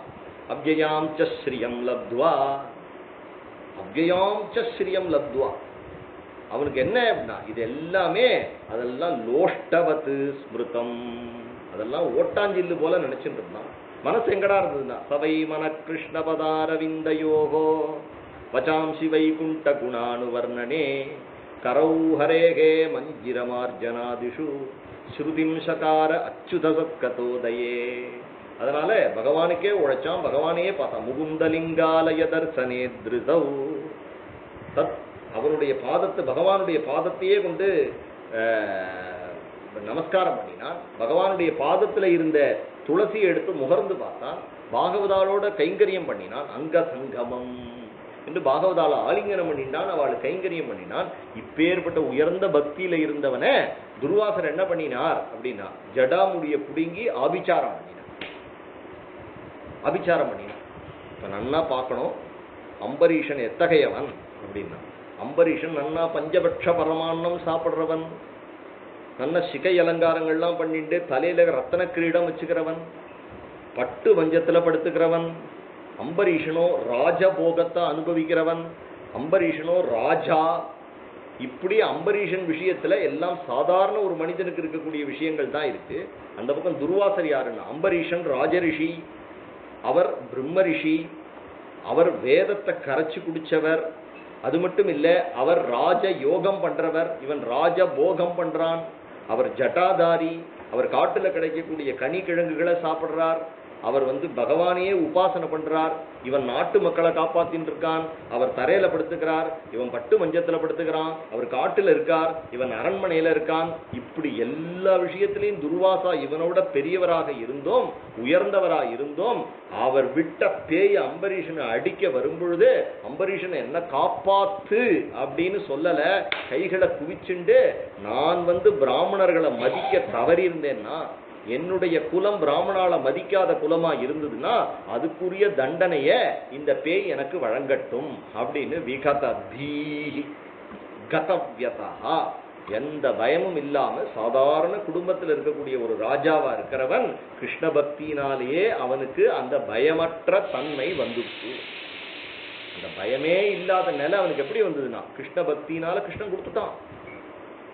கடைசியில் என்னாச்சுன்னா, அந்த சக்கரம் அந்த பேயை வெட்டி போட்டுது. அவனிடத்துல ஒரு ஹரிஷ் சக்கரம், அதாவது ஹரிஷ் சக்கரம் பிருத்தியனீய பயாவகம் என்று சொல்றார். தன்னுடைய பிருத்தியனுக்கு ரட்சணம் பண்றதுக்காக என்ன பண்ணினார் அப்படின்னா, ஒரு ஹரிஷ் சக்கரத்தை கொடுத்து வச்சிருந்தார் ஹரி. அது கிளம்பி கொடுத்து சுதர்சன சக்கரம் கிளம்பி அந்த பேயை வெட்டிட்டு, இப்ப துர்வாசா என்ன பண்ணினார்னா, எல்லா விதத்திலையும் மேன்மை புரிந்திய துர்வாசர் தன்னுடைய சரீரத்துல 4 அபிமானம் ஏற்பட்டு ஓட ஆரம்பிச்சார்.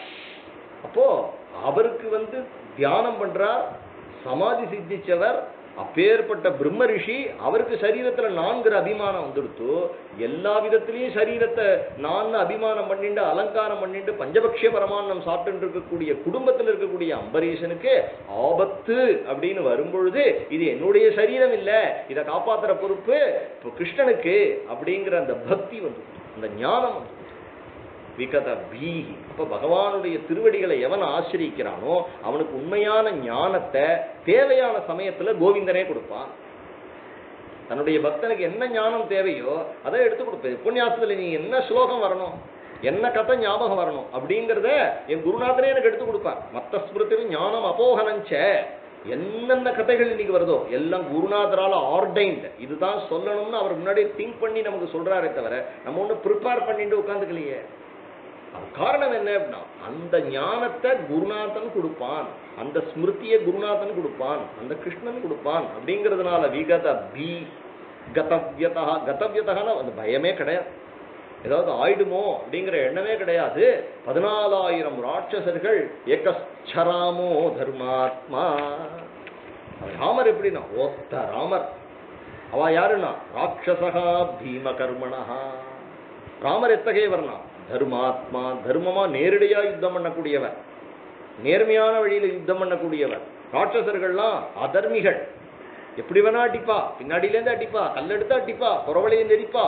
அப்பேற்பட்டவர்கள் 14,000 ராட்சசர்கள் ராமரை சூழ்ந்துட்டாலே கதம் யுத்தம் பவிஷ்யதி, எப்படி யுத்தம் சம்பவிச்சது அப்படின்னு ஆகாசத்துல எல்லாரும் பார்க்க ராமச்சந்திர பிரபு கதவ்யதா, சாட்சாத் பகவானே அவதாரம் தானே, ஆனா கொஞ்சம் கூட பயம் இல்லாம தான் காப்பாத்துற தர்மம் தன்னை காப்பாற்றும், தான் காப்பாத்துற சத்தியம் தன்னை காப்பாற்றும் அப்படின்னு தர்மாத்மா சத்தியசந்தனான ராமச்சந்திர கதவ்யதா, ஒரு பயம் கிடையாது. யுத்தம் பண்ணி ஜெயிக்கலையோ, ஜனஸ்தானத்தை அப்படி ஒழிச்சு கட்டலையோ, எல்லா 14,000 ராட்சசர்களை ஓட ஓட விரட்டலையோ. கதவ்யதா சர்வாரம்ப பரித்யாகி, சர்வாரம்ப பரித்யாகி தான் திருப்பி சொல்ற. சர்வாரம்ப பரித்யாகினா ஒரு விஷயம் ஆரம்பிக்கும் பொழுதே அதனுடைய பலன் கிருஷ்ணனுக்கு. இதுல நான் பண்றேங்கிற எண்ணம் கிடையாது, நான் பண்றேங்கிற எண்ணம் கிடையாது. சர்வத்தையும் ஒரு சந்தர்ப்பம் யோகி ராம் சுரத்குமார்னு சொன்னேனே, பாலகுமாரன் ரைட்டர் பாலகுமாரன் இருந்தாரு, எழுத்து சித்தர்னு சொல்லுவா. அவர் யோகி ராம் சுரத்குமாருடைய பெரிய டிவோட்டியா இருந்தார். ஒரு சந்தர்ப்பம் அவரே நேரேட் பண்ணினது. இந்த நிர்மமோ நிரகங்காரகா சர்வாரம்ப பரித்தியாகிலாம் வரும்பொழுது எனக்கு அந்த கதை ஞாபகம் வரும். ஒரு சந்தர்ப்பம் யோகியாரை தரிசனம் பண்ணலாம்னு பாலகிருஷ்ணன் வெள்ளை வேட்டி வெள்ளை ஷர்ட்டை போட்டுட்டு இங்கே திருவண்ணாமலைக்கு பஸ் ஏற, பக்கத்தில் யாரோ ஒரு குடியானவன மாதிரி இருக்கிற ஒருத்தர் உட்கார, அவருக்கு தன்னை தெரிஞ்சிருக்குங்கிற எண்ணத்தில் என்ன தெரியுமான்னு கேட்க, உங்களை எனக்கு தெரியாதுன்னு சொல்லோன்னு பாலகுமாரனுக்கு அவரிடத்துல ஒரு அலட்சிய மனப்பாம்பு உண்டு. அப்போதான் அவருக்கு பாலகுமாரனுக்கு ஒரு பெரிய அவார்டு கிடைச்சிருக்கு. அதை குருநாதர்கிட்ட கொடுத்து ஆசீர்வாதம் வாங்கணும்னு போறார். அவருக்கு மனசுல என்ன நினைச்சிட்டு இருக்கார் அப்படின்னா, தன்னை குருநாதர் எப்படி கொண்டாடுவார். அப்ப இவரை பார்த்தோன்னு தோணித்து, நான் இவ்வளோ பெரிய ரைட்டர், என்னை உனக்கு அடையாளம் தெரியலையே அப்படிங்கிற பாஷை போதத்துல 2 பேரும் நீ எங்க போறேன்னு கேட்டிருக்கா. சரியா பதில் சொல்லாம பாலகுமார் முகத்தை திருப்பி விட்டார். இது அவரே எழுதினர். கொஞ்ச நேரத்தை தூங்கி விட்டார். அங்க போய் திருவண்ணாமலையில இறங்கி 2 பேரும் போறா. 2 பேரும் சன்னதி தெருவில் இருக்கக்கூடிய பகவானுடைய கிரகத்துக்கே போறா. அங்க போனா அங்க அந்த பக்கத்துல இருந்த பெரியவர் பஸ்ல வந்தாரு. அவர் அங்க பகவான் முன்னாடி உட்கார்ந்துருக்கார். பாலகுமார் மாலையெல்லாம் எடுத்துன்னு போறார். பாலகுமாருக்கு என்ன எக்ஸ்பெக்டேஷன்னா, ஓ ரைட்டர் வந்துட்டார், இவருக்கு அவார்டு கிடைச்சிருக்கு அப்படின்னு எல்லார்கிட்டையும் சொல்லி இன்ட்ரோடியூஸ் பண்ணி அந்த மாலையெல்லாம் தனக்கு போட்டு தன்னை இது பண்ணுவார் அப்படின்னு நினைச்சுட்டு இருக்கார். அங்க போனோன்னு பகவான் அப்படி பார்க்கிறார். பார்த்தோன்னா பகவானுக்கு தான் எல்லாம் தெரியுமே. உடனே பகவான் என்ன பண்ணார் அப்படின்னு சொன்னா, டக்குன்னு பகவான் பாலகுமாரை பார்த்தார், அவரையும் பார்த்தார். பாலகுமாரை பார்த்து கேட்டார், இவரை உனக்கு தெரியுமா அப்படின்னு கேட்டார். பாலகுமார் சொன்னார், ஆமாம் பஸ்ஸில் பார்த்தேன் அப்படின்னார். அவரை பார்த்து கேட்டார், இவர் யார் தெரியுமா? ஆமாம் பஸ்ஸில் பார்த்தேன் சாமி. இவர் தெரியாதா உனக்கு அப்படின்னா? தெரியாது. என்ன இவரை தெரியலங்கிற? இவர் தான் ரைட்டர் பாலகுமார், இவருக்கு தான் பெரிய அவார்டு வந்திருக்கு, எவ்வளவு பெரியவர் தெரியுமா தமிழ்நாட்டில் அப்படின்னு சொல்லிட்டு, கமான் பாலகுமார் அப்படின்னு பகவான் அவருக்கே ஒரு ஸ்டைலில் கொட்டாங்குச்சியும் அந்த இதையும் விசிறியும் கையில் எடுத்துட்டு பாலகுமாரை கப்புன்னு கையில் பிடிச்சார். பிடிச்சோன்னு பாலகுமாரால நகர முடியல, இந்த பக்கம் பிடிச்சுட்டா. உடனே என்னாச்சுன்னா, எல்லா அன்னைக்கு வந்த மாலை பகவானுக்கு எவ்வளவு மாலை விழுந்ததோ எல்லா மாலையும் இவர் கழுத்துல போட சொன்னார். Don't put for me, put for Balakumar. He has got an award. He is such a big writer. You know, he is the number 1 writer in Tamil Nadu. திருப்பி இதையே சொல்றார், திருப்பி இதையே சொல்றார். கிட்டத்தட்ட கழுத்துல 10-20 மாலை விழுந்துடுத்து. எந்த வெள்ளை சட்டை வெள்ளை வேட்டி போட்டாரோ எல்லாம் வேர்த்து கொட்டி கசங்கிடுத்து. இப்போ பாலகுமாருக்கு புரிஞ்சுடுத்து, அங்க தன்னுடைய கர்வமா தான் மனசுல நினைச்ச விஷயம் பகவானுக்கு தெரிஞ்சுடுத்து, பகவான் சர்வ வியாபின்னு தெரிஞ்சுடுத்து. உடனே டக்குன்னு இது தெரிஞ்சோடனே பாலகுமாருடைய கையை பிடிச்சார். லெட்ஸ் கோ ஃபார் தர்ஷன் அப்படின்னார். பாலகுமாரை கையை பிடிச்சி அழிச்சுன்னு போயிட்டார். அந்த பக்கம் 4 பேர் எல்லாரும் பகவானோட வந்ததுனால கூட்டம் முண்டி அடிக்கிறது. கழுத்து பூரா மாலை, போற வழியெல்லாம் சொல்லிட்டே போறார், you know this is Balakumar, you know this is Balakumar, he got an award, he is a big writer அப்படின்னு திருப்பி பகவான் சொல்லிட்டே இருக்கார்.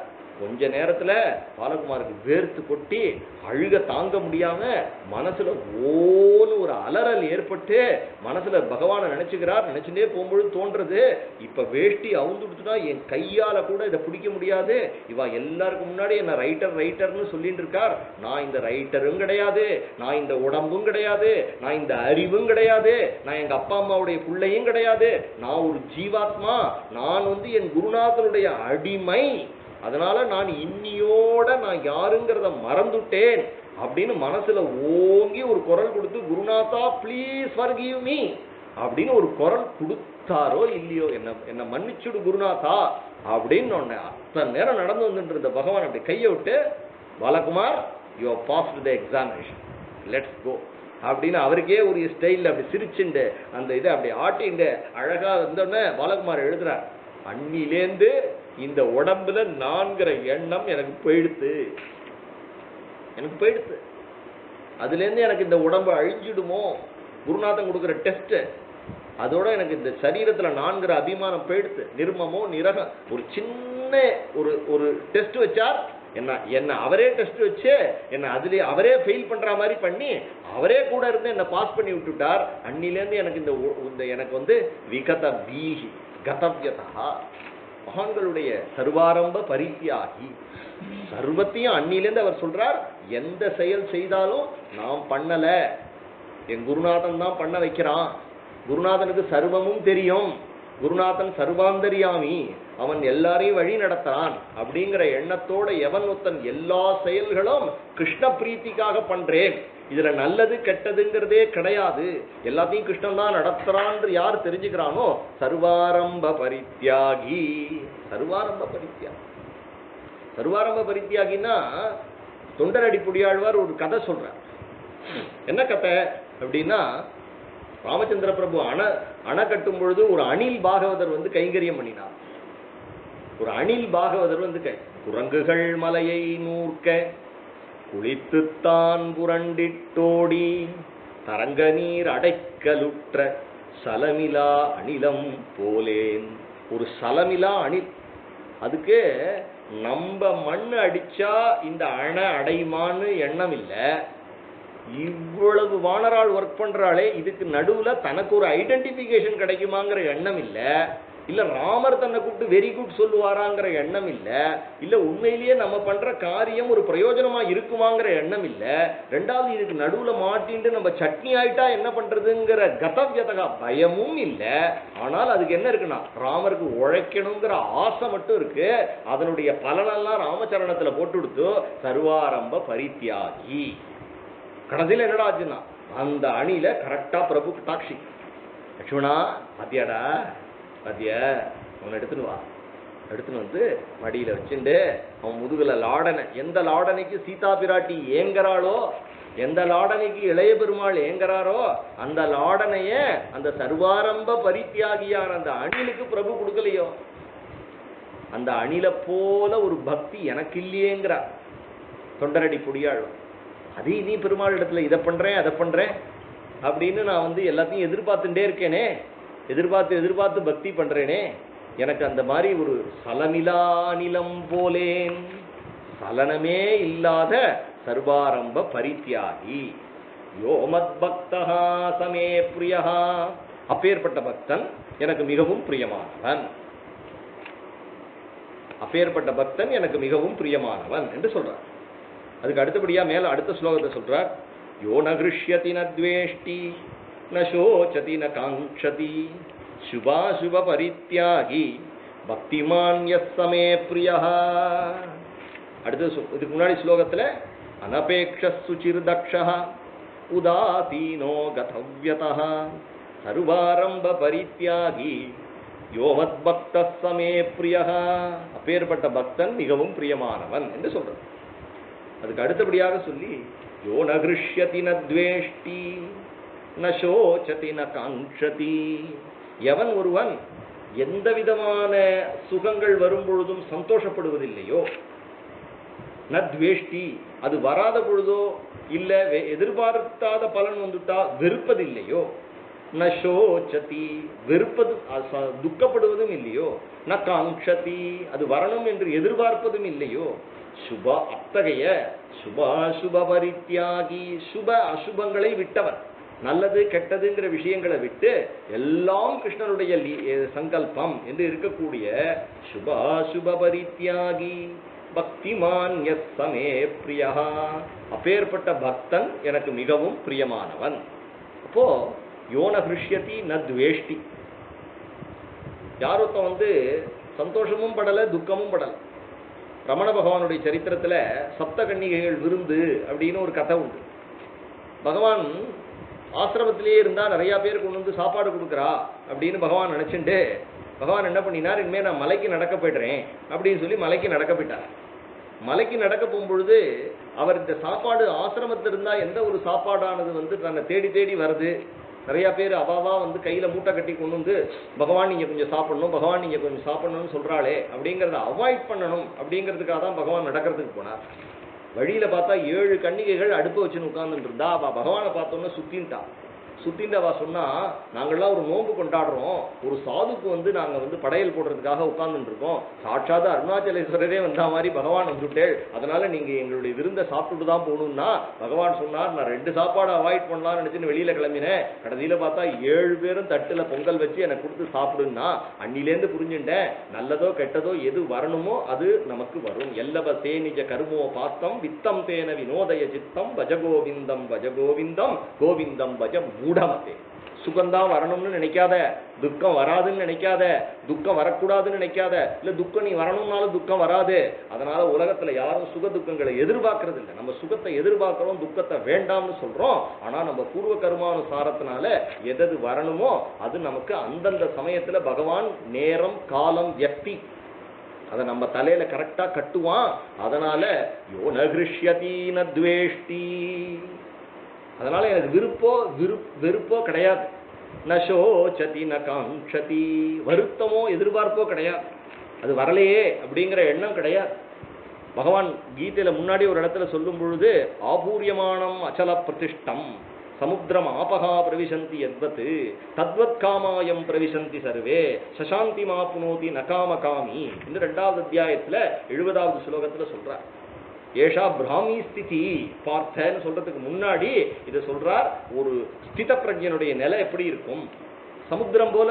சமுத்திரத்துல இந்த வருஷம் நல்ல மழை, அதனால ரிவர்ல எல்லாம் நல்ல ஃப்ளட்டு, நிறைய தண்ணி வருதே, அதனால வெள்ள ஒழுக்கு ஜாஸ்தியா இருக்கே, அதனால நான் ரொம்ப வழிஞ்சிடுனோனோ அப்படின்னு சமுத்திரம் பயப்படவும் இல்லை. ஒரு வருஷம் மழை இல்லை அப்படிங்கிறதுனால சமுத்திரம் இந்த தடவை வரத்தே இல்லையே, அதனால நான் 2 இன்ச்சு குறைஞ்சிருவேணும் அப்படின்னு சமுத்திரம் இல்லாம சமுத்திரம் சமுத்திரமா இருக்கு. ஆபூரியமானம் அச்சல பிரதிஷ்டம், ஏ கம்பீரமா இருக்கு இல்லையா சமுத்திரம். அதுபோல மகான்கள் வந்து சுகம் வந்தாலும் துக்கம் வந்தாலும் எதிர்பார்த்தது வந்தாலும் எதிர்பார்க்காதது வந்தாலும் தானா இருப்பார்கள். அப்படிங்கிறதுனால அப்பேற்பட்ட ஒரு உயர்ந்த நிலை. நசோச்சதி ந காங்ஷதி. அதுபோல சுவாமி வேதாந்த தேசிகர் ஒரு தடவை உஞ்சவர்த்திக்கு போகும்பொழுது என்ன பண்ணினார்கள் அப்படின்னா, அவருடைய வீட்டில் கொண்டு வந்து வேண்டாதவர்கள்லாம் எல்லாருடைய செருப்பையும் எடுத்துன்னு வந்து அதை வந்து தோரணமாக கட்டி வீட்டில் கட்டிட்டு போயிட்டார்கள். இவ்வளோ இருந்தால் எவ்வளோ கோவம், ஏற்பட்ட ஒரு அடாத செயலை செஞ்சிருக்காளேன்னு கோவம் வருமா இல்லையா? ஆனால் அவர் பகவான் அப்படி சுவாமி வேதாந்த தேசிகர் அப்படி நினைக்கல. உடனே அதை அவிழ்த்து அதை தன்னுடைய தலையில வச்சுட்டார். என்ன காரணம் அப்படின்னா, இதெல்லாம் பகவான் ஸ்ரீமன் நாராயணனுடைய பக்தர்களுடைய காலணிகள், அதனால எனக்கு நல்ல புத்தி வரணும்னு சொல்லிட்டான் பகவான் இங்க கட்டியிருக்கான். அதனால ஸ்ரீ வைஷ்ணவா காலில் சொல்லிட்டு அதையும் பகவானுடைய கிருப்பையா ஏத்துட்டார். அதனால யோ நகிருஷ்யதி நத்வேஷ்டி, கொண்டாடினதுனால அவனை ஒஸ்தின்னோ, ஒருத்தன் தன்னை வெறுத்து ஒரு காரியம் செஞ்சுட்டது அவன் மேல துவேஷமோ கிடையாது. யோ நகிருஷ்யதி நத்வேஷ்டி நசோச்சதி ந காங்ஷதி, எந்த விஷயத்திலையும் துக்கமும் கிடையாது. யோ எனக்கு கிடைக்கலையே அப்படிங்கிற துக்கமும் கிடையாது. ரங்கநாத கோஸ்வாமி அப்படிங்கிற ஒரு மகாத்மா சமர்த்த ராமதாசனுடைய சிஷ்யராக இருந்தார். சமர்த்த ராமதாஸ் அவரிடத்துல சமர்த்த ராமதாசனுடைய சிஷ்யர்களுக்குள்ள ரங்கநாத கோஸ்வாமி, கல்யாண கோஸ்வாமி முதலிய சிஷ்யர்கள் இருந்தார்கள். இந்த ரங்கநாத கோஸ்வாமிக்கு ஒரு அவருடைய ஜாதகம் எப்படின்னா, அவர் சன்னியாசி தான், அவர் கோவணத்தை கட்டின்னு தான் உட்கார்ந்துருப்பார். ஆனால் அவர் எங்கே இருந்தாலும் அவருக்கு யாராவது ஒருத்தர் ஷாமியானா போடுவா, அவர் பக்கத்தில் யாராவது வந்து சமையல் பண்ணுவா, அவருக்கு சில பேர் வந்து கூடவே கொடை பிடிப்பா, சில பேர் விசிறுவா. இப்படியே அவருக்கு வந்து பஞ்சபட்ச பரமான்னம் கிடைக்கும். இப்படியே அவருக்கு வந்து பகவான் அவருடைய ஒரு ஜாதகம் அந்த மாதிரி அவருக்கு அமையும். சில பேருக்கு எங்கே போனாலும் அது அமையும். சில பேர் எவ்வளவு அமைச்சுட்டு போனாலும், ஹோட்டல் புக் பண்ணிட்டு போனால் அங்கே ஹோட்டல் காலியாகிடும், ஹோட்டல் அங்கே வந்து ஃபுல் ஆகிடும். ஆல்ரெடி உங்கள் புக்கிங் கேன்சல் ஆகிடுதுன்னு சொல்லுவா. கடைசியில் இவா என்ன பண்ண செகண்ட் கிளாஸில் படுத்துன்னு வருவா, இல்லை அன்ரிசர்வ்டில் வருவா. ஆனால் ஏசி டிக்கெட் புக் பண்ணேனேனா பகவான் உனக்கு அதை கொடுக்கல. பகவான் உனக்கு வைக்கணும்னு நினைச்சா நீ 10 பைசா கையில் இல்லைன்னாலும் யாராவது ஒருத்தன் காரில் அழிச்சுன்னு போவான். இல்லை சொந்த காரே இருந்தாலும் நீ பஞ்சராய் தெருவில் நிற்ப. அப்போ பகவத் கிருப்பைன்னு ஒன்று இருக்கு. அதனால யோ ந ஹிருஷ்யதி ந துவேஷ்டி ந சோச்சதி ந காங்க்ஷதி. சுப அசுப பரித்யா. சுப இது நல்லது இது கெட்டதுங்கிற எண்ணம் இல்லாம எது வரதோ அதை அப்படியே அக்செப்ட் பண்ணிக்கக்கூடிய ரங்கநாத கோஸ்வாமி அப்படி இருக்கார். அவர் மேல பொறாம வந்துடுத்து மற்ற சிஷ்யர்களுக்கெல்லாம். என்ன அப்படி இருக்கான், எப்ப பார்த்தாலும் பீடா போட்டுட்டு புளிச்சுன்னு துப்பிண்டு, இவனுக்கு சொம்பு பிடிக்கிறதுக்கு 4 பேர் இருக்கா, 4 பேர் விசிறா, திண்டு வச்சிருக்கா, கைகால் சன்னியாசமா இது இப்படி பண்ணிட்டு இருக்கான், கூத்தடிச்சுட்டு இருக்கானேவா அப்படின்னு நினைச்சா.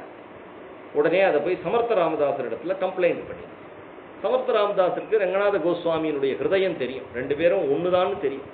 தான் வெயில்ல போனாலும் எப்படி நடந்து போனாலும் பல்லக்கில் போனாலும் ஒரே மாதிரி பாவத்துல தான் இருப்போம். அதுபோலதான் தன் சிஷ்யனுடைய சொரூபம் தெரியும். இருந்தாலும் இவர்களுக்கு ஒரு விஷயம் சொல்லிக் கொடுக்கணும் அப்படிங்கிறதுக்காக உடனே அவர் வந்தார். வரும்பொழுது ரங்கநாத கோஸ்வாமிக்கு 2 பேர் கொடை பிடிச்சுட்டு இருந்தா, 4 பேர் விசிறின்னு இருந்தா, சில பேர் அவருக்கு ஏதோ பீடா கொடுத்துட்டு இருந்தா, சில பேர் கால் பிடிச்சு விட்டுட்டு இருந்தா. அவர் உட்கார்ந்துட்டு இருந்தார், கண்ணை மூடின்னு உட்கார்ந்து. குருநாதரை பார்த்தோன்னு எழுந்துட்டார். ரங்கநாதா என்னப்பா இதெல்லாம் அப்படின்னு ஒன்று ரங்கநாத சுவாமி சொன்னார், தேவர் குருநாதருடைய கட்டாட்சம் அப்படின்னா. உடனே இவாளை சந்தோஷப்படுத்துறதுக்காக இனிமே இதெல்லாம் விலக்கிடும், இதெல்லாம் உனக்கு வேண்டாம், இந்த பரிவாரங்கள்லாம் வேண்டாம். அதுவும் அந்த பாறை இருக்கு பத்தியா, நல்ல வெய்யல், அதுல போய் உட்காந்து சுட சுட பாறை இருக்கு, அதுல உட்காந்து தியானம் பண்ணுங்க, தேவர் குருநாதருடைய அனுகிரகம் அப்படின்னு சொல்லிட்டு போயிட்டார். இவர் இவா யாரையாவது கூட வச்சுண்டு எனக்கு கொடை பிடிங்கோ எனக்கு விசிறுங்கோன்னு சொல்லலை, அதுவாக தான் வந்தது. இப்போ குருநாதருடைய ஆர்டர், குருநாதர் என்ன விளக்கினார், இதெல்லாம் விளக்கு அங்கே போய் உட்காருன்னா சொல்லிட்டு சமர்த்த ராமதாஸ் இந்த பக்கம் காட்டுக்குள்ள ஜபத்துக்கு போயிட்டார். ஒரு 10 நிமிஷம் இவர் போய் அந்த வெயில்ல உட்கார்ந்துருப்பார். அங்கேருந்து வீர சிவாஜி தரிசனத்துக்கு வந்துட்டார். வந்தோடனே சமர்த்த ராமதாஸ் போயிருக்காருன்னு சிவாஜி படைகள் எல்லாம் வெயிட் பண்ண சொல்லிட்டு இப்படி பார்த்தா ரங்கநாத கோஸ்வாமி அங்கே உட்காந்துருக்காரு. அடேடே, ரங்கநாத கோஸ்வாமி உட்காந்துருக்காரு, என்னப்பா அது வெயில்ல உட்காந்துருக்கார், வாப்பா கொடை பிடிப்பா விசிறுப்பா தீர்த்தம் கொடுப்பா அப்படின்னு ஆரம்பிச்சா ஒரு அரை மணி நேரம் கழிச்சு பார்த்தா எந்தெந்த பரிகாரம் இல்லையோ அது அத்தனை ரங்கநாத கோஸ்வாமிகிட்ட வந்துடுச்சு. திரும்பிய சமர்த்தர் வரும்போது கேட்கிறார், ரங்கநாதா என்னது இது அப்படின்னா, குருநாதருடைய கட்டாட்சம். உடனே சமர்த்தர் தன்னுடைய சிஷ்யர்களை பார்த்து சொன்னார், ரங்கநாதனுடைய சொரூபம் புரிஞ்சுதா, இங்க இருக்கும் பொழுது ரங்கநாதன் இதெல்லாம் தன்னுடையதுன்னு நினைச்சு அனுபவிக்கல, அங்க போய் அந்த கல்லுல பழுக்க உட்காருன்னு சொன்ன பொழுதும் குருநாதர் தன்னை பனிஷ்மெண்ட் கொடுத்துட்டாரேன்னு அவன் நினைக்கல. அவன் இந்த பட்டு மஞ்சத்துல இருந்தாலும் பஞ்சபட்ச பரமான்னம் சாப்பிட்டாலும் அங்க கல்லுல வெய்யல் கல்லுல உட்கார்ந்துட்டு பழுக்க கல்லுல உட்கார்ந்துட்டு பட்சணம் இல்லாம சாப்பாடு இல்லாம இருந்தாலும் அவன் தான் ஆத்மஸ்வரூபம் நினைச்சுட்டு என்னுடைய திருவடிகளைத்தான் தியானம் பண்றான். இருந்தாலும் எப்படி நதிகளெல்லாம் சமுத்திரத்தை தேடி வருதோ அதுபோல பூர்வ கருமான சாணத்தினால சில பேருக்கு துக்கம் தேடி வருது, சில பேருக்கு சுகங்கள் தேடி வருது. அவன் அந்த சுகத்தை வேண்டாம்னு ஓடி ஒளிஞ்சாலும் அந்த சுகங்கள் வருது. அதனால வேண்டாம்னு சொல்றது இல்ல, எப்ப நீ துக்கத்தை வேண்டாம்னு சொல்ல முடியாதோ அதுபோல சுகத்தையும் வேண்டாம்னு சொல்ல முடியாது. அதனால சுகத்தை அனுபவிக்கும் பொழுது இது நிலைச்சி இருக்கும்னு மனசை விட்டுடாத. அதுபோல துக்கத்தை அனுபவிக்கும் பொழுதும் எப்பொழுதும் துக்கம் தான் வரும், நம்ம லைஃப் இப்படிதான் இருக்கும்னு நினைக்காத, சுகமும் துக்கமும் கலந்து தான் வரும். அதனால பிராரப்தானுசாரமாக வரக்கூடிய விஷயங்களை நீ ஏத்துக்கோ, அதை வெறுக்காத. யோன கிருஷ்யதி ந துவேஷ்டி நசோச்சதி ந காங்க்ஷதி நசோச்சதி. பிரம்மபூத பிரசன்னாத்மா நசோச்சதி ந காங்க்ஷதி. பிரம்மபூத பிரசன்னாத்மா ஜடபரதர் பலிபீடத்துல பசு மாதிரி வச்சு, யாக பசு மாதிரி வச்சு பெரிய அருவாளை எடுத்து தலையை வெட்ட போறான். சரீரத்துல நான்கிற அபிமானம் இல்லாம குழந்த மாதிரி சிரிச்சு உட்கார்ந்துருக்கார் அப்படின்னா பிரம்மபூத பிரசன்னாத்மா இல்லையா. சதாசிவ பிரம்மேந்திராள், இன்னைக்கு பிரம்மேந்திராளுடைய ஆராதனை இல்லையா. பிரம்மபூத பிரசன்னாத்மா அப்படின்னா சதாசிவ பிரம்மேந்திராள் தானே. மலேச்சன் கைய வெட்டினாலும் மானச சஞ்சரரே பிரம்மணி மானச சஞ்சரரே. மனமே பிரம்மத்தில் சஞ்சரிப்பாயாக. எப்போனா கை வெட்டப்பட்ட பொழுது. நம்மளால முடியுமா, நம்மளால நினைச்சு பார்க்க முடியுமா, எதை பத்தியும் கவலையே இல்லை. பிரம்மபூத பிரசன்னாத்மா நசோச்சதி நகாங்ஷதி. அந்த நிலை நினைச்சு கூட பார்க்க முடியாது, நினைச்சு கூட பார்க்க முடியாது. பிரம்மபூத பிரதம் பிரம்மபூதர்களுடைய நிலையை நம்மளால நினைச்சே பார்க்க முடியாது. சரீரத்துல நான்கிற எண்ணம் போன நிலை ஒரு க்ஷணம் நமக்கு சிந்திச்சுட்டா கூட பரமானந்தம். ஏற்பட்டவர்கள் சுபாசுப பரித்தியாகி. இவர்கள் உலகத்துல செய்யக்கூடியது, செய்ய வேண்டியது, செய்யாதது அப்படிங்கிறதே கிடையாது. சுப அசுபங்களை விட்டவர்கள். இவர்களுக்கு இது ரைட்டு இது தப்புன்னே கிடையாது. ரெண்டு விதமான பக்தர்கள் உலகத்துல. சங்கரர், ராமானுஜர், திருமங்கையாழ்வார். திருமங்கையாழ்வார் இடத்துல தியானமும் இருந்தது. பெருமாளை நினைச்சு எப்ப பார்த்தாலும் அழுதுன்னு இருப்பார். அதே சமயம் ஒவ்வொரு திவ்ய தேசமா போய் கைங்கரியமும் பண்ணுவார். ஸ்ரீரங்கம் கோவிலும் கட்டுவார். அங்க போய் அந்த திவ்ய தேச கைங்கரியம் பண்ணுவார். 1000 வைஷ்ணவாளுக்கு சாப்பாடு போடுவார். ஆனா சாயங்காலம் பார்த்தா பெருமாள் இடத்துல பாசுரம் பாடி வேண்டேன் மன வாழ்க்கை அப்படின்னு உப்புலிய பண்ற அழுதுன்னு உட்கார்ந்துட்டு இருப்பார். அப்போ அவளுக்கு பாவமும் இருந்தது, அனுபவமும் இருந்தது, உலகத்துல காரியம் செய்யறதுக்கான தெம்பு இருக்கு. அது மாதிரி அது மாதிரி சங்கரர் அப்பேற்பட்ட ஆத்மவித்தா இருந்தும் உலகத்துல ஸ்தோத்திர பாடங்கள் பண்ணி அப்பேற்பட்ட மதத்தை ஸ்தாபிச்சு எல்லாத்தையும் அவதார காரியங்களை பண்ணினார். ஸ்ரீராமானுஜர் அவதார காரியங்களை பண்ணினார். ஆனா அதே சமயம் மகாபிரபுவை போன்ற மகான்கள் பேர்பட்ட பண்டிதரா இருந்தும் அத்தனையும் மூட்டை கட்டி கங்கையில விட்டு தன்னுடைய பாடசாலையெல்லாம் க்ளோஸ் பண்ணிட்டு குடும்பத்தெல்லாம் விட்டுட்டு ஹரே ராம ராம ராம ஹரே ஹரே ஹரே கிருஷ்ண கிருஷ்ண கிருஷ்ண ஹரே. செய்யலாம் செய்யக்கூடாதுங்கிறதே கிடையாது. இவாளை எதுவுமே பைண்டு பண்ணாது. சுப அசுப பரித்தியாகி எல்லாம் கிருஷ்ணன் சங்கல்பம். சுவாமி ஸ்ரீ நம்மாழ்வார் கண்ணை திறந்தே பார்க்கலையே. புளியம்புந்தில் போய் உட்கார்ந்து எப்ப பார்த்தாலும் பெருமாளை நினைச்சு அழுவன் தொழுவன் ஆடிக்காண்பன் பக்கம் நோக்கி நாணி கவிழ்ந்திருப்பன் பாடி அலற்றுவன் நாடி நாடி நரசிங்காயன என்று தன்னுடைய அனுபவத்திலிருந்து விலகவே இல்லையே. மதுரகவி ஆழ்வார் கொஞ்சம் கலைச்சு நமக்கு அந்த அனுபவத்தை வாங்கி கொடுத்தார். அப்படிங்கிறதுனால நமக்கு திருவாய்மொழி கிடைக்கிறது. அழுது புலம்புன்னு புலம்புறாளே தவிர. அதனால ரெண்டு விதமான மகான்கள். ஆனா சுபாசுப பரித்தியாகி.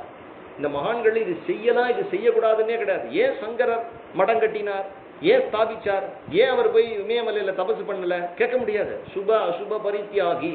ஏன் ஆர்கியூமெண்ட் பண்ணினார், பண்ணணும் அப்படின்னு பண்ணினார். ஏன் சுவாமி நம்மாழ்வார் போய் வாதம் பண்ண விருப்பப்படல, என்ன காரணம் அப்படின்னா சுப அசுப ரெண்டுத்தையும் விட்டுட்டா. இது செய்யணும் இது செய்ய வேண்டாம், இது செஞ்சிருக்கணுமே அப்படிங்கிற விஷயங்களை விட்டு தானாகவே பெருமாளிடத்திலேயே மனசை கொடுத்தவர்கள். அப்படிங்கிற ஒவ்வொரு அவதாரம் ஒவ்வொரு யூனிக்கா இருக்கு இல்லையோ.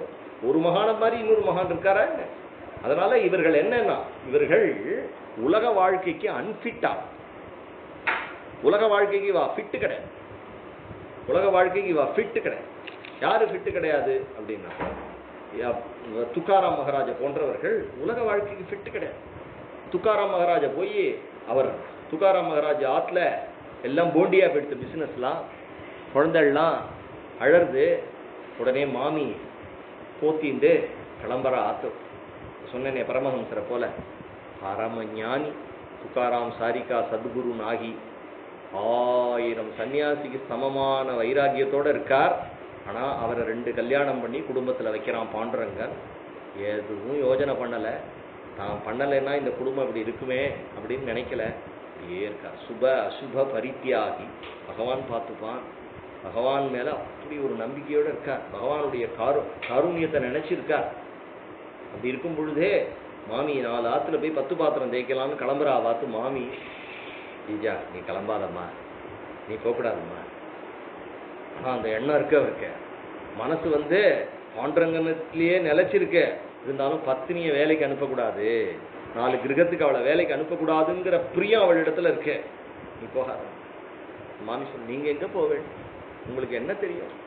உங்களுக்கு கடையிலேயே உட்கார்ந்து எது உப்பு எது புளி எது மிளகான்னு தெரியாது. உங்களுக்கு பாண்டரங்கான்னு உட்கார்ந்துருப்பேள். நீங்க சுபாசுப பரித்தியாகி. உங்களுக்கு நல்லது எது கெட்டது எது, பைசா திருப்பி வாங்கணுமா கொடுக்கணுமா, எந்த லோக வியாபாரம் தெரியாத உங்களை நான் எப்படி வேலைக்கு அனுப்புவேன்னு மாமி அழறா. இல்லம்மா நான் போயிட்டு வரேன் அப்படின்னு கிளம்புறா. கிளம்பினோடனே சரிங்கிறார். பக்கத்து ஊர்ல போனா ஒரு சோள கொல்லை. அதுல போய் சோளத்தை காக்கிறதுக்காக அங்க ஒரு பரண் அமைச்சு கவன் கல் வச்சுன்னு உட்கார்ந்துட்டு இருக்கா. வேலை கொடுத்துட்டான். இவரை தெரியாதவருக்கு 1 மாசம் 2 மாசம் விட்டுட்டு அந்த முதலாளி போயிட்டான். இவர் என்ன பண்ணினார்னா, அங்க உட்கார்ந்தா சோள கொத்த வர காக்காவெல்லாம் அடிக்கணுமா இல்லையா? இவருக்கு அதை பார்த்தா இந்த சோளம்லாம் தன்னோடது, இதை தொந்தரவு பண்ண வரக்கூடிய அந்த காக்காய்கள்லாம் எதிரிங்கிற எண்ணம் இல்லை, எல்லாம் வாசுதேவனா தெரியறது. சுப அசுப பரித்தியாகி, இதை செய்யணும் இதை செய்யக்கூடாதுங்கிறது தெரியல, உடனே அடிக்கணும்னு தெரியல, இந்த உலகம் தன்னை தவிர தனியா இருக்குன்னு தெரியல, எல்லாம் பாண்டுரங்கமயம் நினைக்கிறார். கடைசியில 2 மாசம் எல்லா சோளத்தையும் குருவிகள்லாம் வந்து கொத்துறது. பண்றங்கா சாப்பிடு, பண்றங்கா சாப்பிடு அப்படின்னு கொஞ்சம் குலாவிட்டு கடைசியில் அவனுடைய சோள கொள்ள போண்டியா போயிட்டு அவன் செம்மையா அவரை அடிக்கிறதுக்கு வந்தோடனே அவனிடத்துல சொல்றார், எனக்கு 10,000 ரூபாய் நஷ்டம்டா, குடுடா அப்படின்னு இவரை கழுத்துல துண்டை போட்டு பிடிக்கிறான். என்கிட்ட இல்லையே அப்படின்னு அழறார். அட்டிப்பேன் உன்னை அப்படிங்கும் பொழுது விட்டலா அப்படிங்கிறார். என்னடா பெரிய துக்காராம் மகாராஜா, நீ தப்பையும் பண்ணிவிட்டு விட்டலாங்கிற அப்படின்னு ஒண்ணு அழுதுட்டே சொல்றார். அடியனைத்தான் துக்காராம்னு சொல்லுவார் அப்படின்னு ஒண்ணு காலில் விழுந்து கதறான். துக்காராம் மகாராஜா, துக்காராம் மகாராஜா அப்படிங்கிறான். அப்ப அவளுக்கு எந்த வேலையும் செய்ய தெரியாது, அன்பிட். அப்ப அவன் கரும்பு கொடுக்குறான், அந்த கரும்பையும் தொலைச்சிட்டார். நேற்று கதை சொன்னேன், மாமி வந்து முதுகுல அடிச்சான்னு சொன்னேன். இவரை எந்த ஒர்க்குக்கு அனுப்பினாலும் அந்த ஒர்க்ல சொதப்பிடுவார் இவர். ஆனால் இவருக்கு பாண்டரங்கன் பிரத்யக்ஷா. சுப அசுப பரித்தியாகி, இவர்களுக்கு நல்லது கெட்டது, தன்னுடைய குழந்தைகள் பக்கத்தாத்து குழந்தைகள் தான் குழந்தைகள் பசியால துடிக்கிறது எதுவுமே அவளுக்கு தெரியாது. சுபா. அப்ப இவாளுடைய குடும்பத்தை காப்பாற்ற வேண்டிய பொறுப்பு யாருக்குன்னா பாண்டரங்கனுடைய பொறுப்பு. சுபா சுப பரித்தியாகி.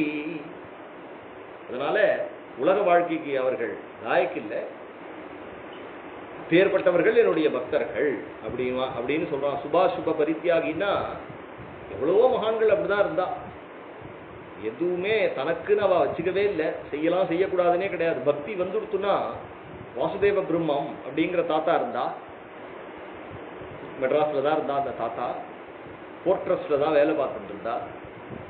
அந்த அவளுடைய ஆபீஸ்ல மாடிப்படியில ராமர் தரிசனம் தாத்தாக்கு ஆறுது. தாத்தா வந்து கருட உபாசனை. தாத்தா கருடனை கூப்பிட்டா கருடன் வருவார். கருடன் தாத்தாவை வைகுண்டத்துக்கே அழைச்சிட்டு போயிட்டு திருப்பி கொண்டு வந்து கொடுத்துருக்கார். பெரிய மகாத்மா வாசுதேவ பிரம்மம் அப்படின்னு தாத்தாவுடைய பேரு. தனக்கு வந்து ராம தரிசனம் கிடைச்சோன்னே என்னாச்சு அப்படின்னா, ராம தரிசனம் கிடைச்சோன்னே, ராம தரிசனம் கிடைக்கலன்னா என்ன பண்ணுவேன்னா, இன்னியோட உயிரை விட்டுடுவேன் அப்படின்னு சொல்லிட்டோ அங்க ஏரி காத்த ராமர், அந்த ஏரி இருக்கே மதுராந்தங்க ஏரியில விஷத்தை கையில எடுத்துட்டு போய் உட்கார்ந்துட்டார். ராமர் தரிசனம் கிடைக்கல அப்படின்னோடனே சரி விஷத்தை குடிச்சுடலான்னு அப்படின்னா, ஆகாசத்திலேருந்து ஒரு கருடன் பறந்து வந்து கையில இருக்கக்கூடிய விஷத்தை தட்டி விட்டு. சுப அசுப பரித்தியாகி, இது எதுவுமே அவருக்கு தெரியாது. எனக்கு ராம தரிசனம் வேணும், குடும்பம் இருக்கே, விஷத்தை சாப்பிட்றேன்னு சொல்றேனே, அதை பத்தி கவலை கிடையாது, ராமம் பார்த்துப்பான் அப்படிங்கிறார். நீ பெருமாள் எனக்கு தரிசனம் கொடுக்கல அப்படின்னு சொன்னா உயிரை விட்டுடுவேன்னு சொல்லிட்டு இங்கேருந்து திருமலையில போய் உட்காந்து காட்டுல உட்கார்ந்து விட்டார். நரி புலி சிங்கம் இருக்கிற காட்டுல. அப்ப பெருமாளே ஒரு ஆளை, பெருமாளே தான் ஒரு இதுவா ஆபீசர் மாதிரி வந்து அவரிடத்துல வந்து பெருமாள் உங்களை நினைச்சுட்டு இருக்கார் அப்படிங்கிற செய்தியை சொல்லி பெருமாளுடைய கிருபை தனக்கு கிடைச்சிருக்குங்கிறது தெரிஞ்சவனதான் இறங்கினான். அதனால இவர்கள் வந்து குடும்பத்திலேயே தான் இருந்தா, ஆனா ரிஷி துல்லியாளா இருந்தா. வாசுதேவ பிரம்மங்கிற தாத்தா இந்த மனசுல தான் இனிமே அன்பிட்டுங்கிற நினைப்பு வந்தோடனே வேலையை ரிசைன் பண்ணிட்டார். பண்ணலாமா, குடும்பம் இருக்கே, அவளுக்கு தெரியாது, ராமம் பார்த்துமா. பகவான் ராமகிருஷ்ணர் அவ்வளவு யாராவது பக்தாள்லாம் கொடுக்குற பணம் கொடுத்துருந்தாருன்னா அதை எப்பப்ப சேர்த்து வச்சு கல்கட்டாக்கு போயிட்டு வரும்பொழுது சாரதாமணி அம்மையாருக்கு நகை வாங்குவார். சன்னியாசி தானே, பரமஹம்சர் தானே. சாரதாமணி அம்மையார் தான் கேட்டார், அவ்வளோ சின்னவோ ஆசைப்படுவளே, அவ கழுத்துல போட்டுக்கணுமே. அப்படித்தான் அப்பேற்பட்ட சன்னியாசத்துல உயர்ந்த நிலையில இருந்தோம் தான் பத்னிய நன்னா வச்சுக்கணுங்கிற கருத்து அவருக்கு இருக்கு. அந்த பிரியத்துக்கு தானே அவ அடிமை. தன்னால எப்ப வந்து அவருக்கு பகவத அனுபவம் ஏற்பட்டதோ அன்னிலேருந்து சாரதாமணி அம்மையாருடைய நகை அத்தனையும் இனிமே தான் வச்சுக்கிறதுக்கு தன்னால முடியாது அப்படின்னு தெரிஞ்சு கொடுத்தவர். ஏன்னா அவருக்கு சுபா சுப பரித்தியாக லோக நினைவு இல்லை அவருக்கு. உடனே என்ன பண்ணினார், மதுர் பாபுவை கூப்பிட்டு அந்த மதுர் பாபுவிடத்துல கொடுத்து இதெல்லாம் சாரதாவுடைய நகை நீ மெயின்டைன் பண்ணு கொடுத்துட்டார். அதுபோல லோகத்துல வந்து அவர்கள் எந்த காரியத்தையும் எடுத்து நடத்த முடியாத நிலைமைக்கு போயிடுவார்கள். சுபாசுப பரித்தியாகி. குலசேகர ஆழ்வார் எப்ப அவருக்கு பெருமாள் கிளம்பி வா அப்படின்னு ராஜ்யத்தையே தியாகம் பண்ணிட்டு கிளம்பிட்டார். ராஜ்யத்தை மந்திரிகள்கிட்ட ஒப்படைச்சார், கிளம்பிட்டாரு. சுபாசுப பரித்தியாகி. பரீட்சித்து சாபம் வந்திருக்குன்னு காதுல விழுந்தது. நான் காட்டுக்கு போறேன், மந்திரிகள் பார்த்துங்கோ, ஜனமேஜயனை வளர்த்து நீங்க நாட்டை நடத்த வேண்டியது உங்க பொறுப்புன்னு கிளம்பலையோ. சுபாசுப பரித்தியா. சுபம் போலாமா, உயிருக்கணுமே, மந்திரையாக ஏதாவது பண்ணலாமே, அதெல்லாம் கிடையாது. இனிமே ஒரு பரிகாரமும் பலிக்காது.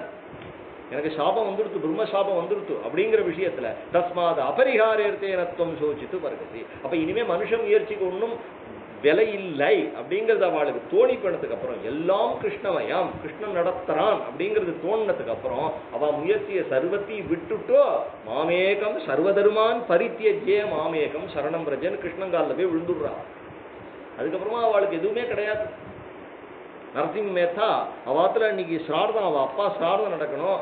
பார்த்தார், பிருந்தாவனத்துக்கு போற ஒரு கோஷ்டி போயிட்டு இருந்தது, கிளம்பி போயிட்டார். அவளோட சாட்சாது ராமரே வந்து அவருக்காக ஸ்ரார்த்தம் பண்ணி வச்சார் அப்படின்னு சரித்திரம். ஸ்ரார்த்தம் பண்ணி வச்சார்னு சரித்திரம். அதனால நரசிம்ம மேத்தா கபீர்தாஸ் பண்ணலாமா பண்ணக்கூடாதா, பத்னியை கொண்டு போய் அடகு வச்சுட்டார். பத்னியை கொண்டு அடகு வச்சுட்டார். அவளுக்கு இது செய்யலாம், இது யாராவது தன்னுடைய பத்னியை கொண்டு அடகு வைப்பானோ? எதுக்குன்னா சப்ஜி ரொட்டி வாங்கறதுக்கு அவளை கொண்டு அடகு. அவ்வளோ கதறு கதறுன்னு கதறா. ஏ ராமச்சந்திரோ, ஏ கருணா சிந்தோ, ராகவா, சாகேதபுர நாயகா, என்ன நீந்து என்ன வந்து நீ காப்பாத்துறது உன் பொறுப்பு இல்லையா? நான் உன்னுடைய பக்தனுடைய பத்னி இல்லையா? உன்னுடைய பக்தனுடைய பத்னி, அதனால என்னை காப்பாற்றணும் அப்படின்னு கேட்கிறாவோ. உடனே அங்கேருந்து ராமச்சந்திர பிரபு இளைய பெருமானும் வந்து 2 கொத்தவாள்களா வந்து அந்த சேட்டனை செம்மையா உதச்சு செக்கப் பண்ணி இவளை ஜப்தி பண்ணி ஆத்துல கொண்டு விட்டுட்டு போறான்னு சரித்திரம். சுபாசுப பரித்தியாகி. விடலாமா விடக்கூடாதா? இயற்பகை நாயனார்னு ஒரு நாயனார் இருந்தார். சிவபெருமானே ஒரு சிவநாடியாரா வந்து உன் பத்னி எனக்கு கொடுறா, அவன் எனக்கு கைகால் பிடிச்சு விடட்டும், எனக்கு சமைச்சு போடட்டும், நான் போற இடத்துக்கெல்லாம் கூட்டுன்னு போறேன்னா. அருமையான பத்னி, கிளி ரத்தி மாறி பத்னி. அந்த பத்னியினுடைய அப்பா அவனுடைய சகோதரர்கள்லாம் மறவர்கள், கையில சூலத்தையும் வேலையை வச்சுட்டு எப்படா என் தங்கையை கொடுப்பேன் இருக்கான்.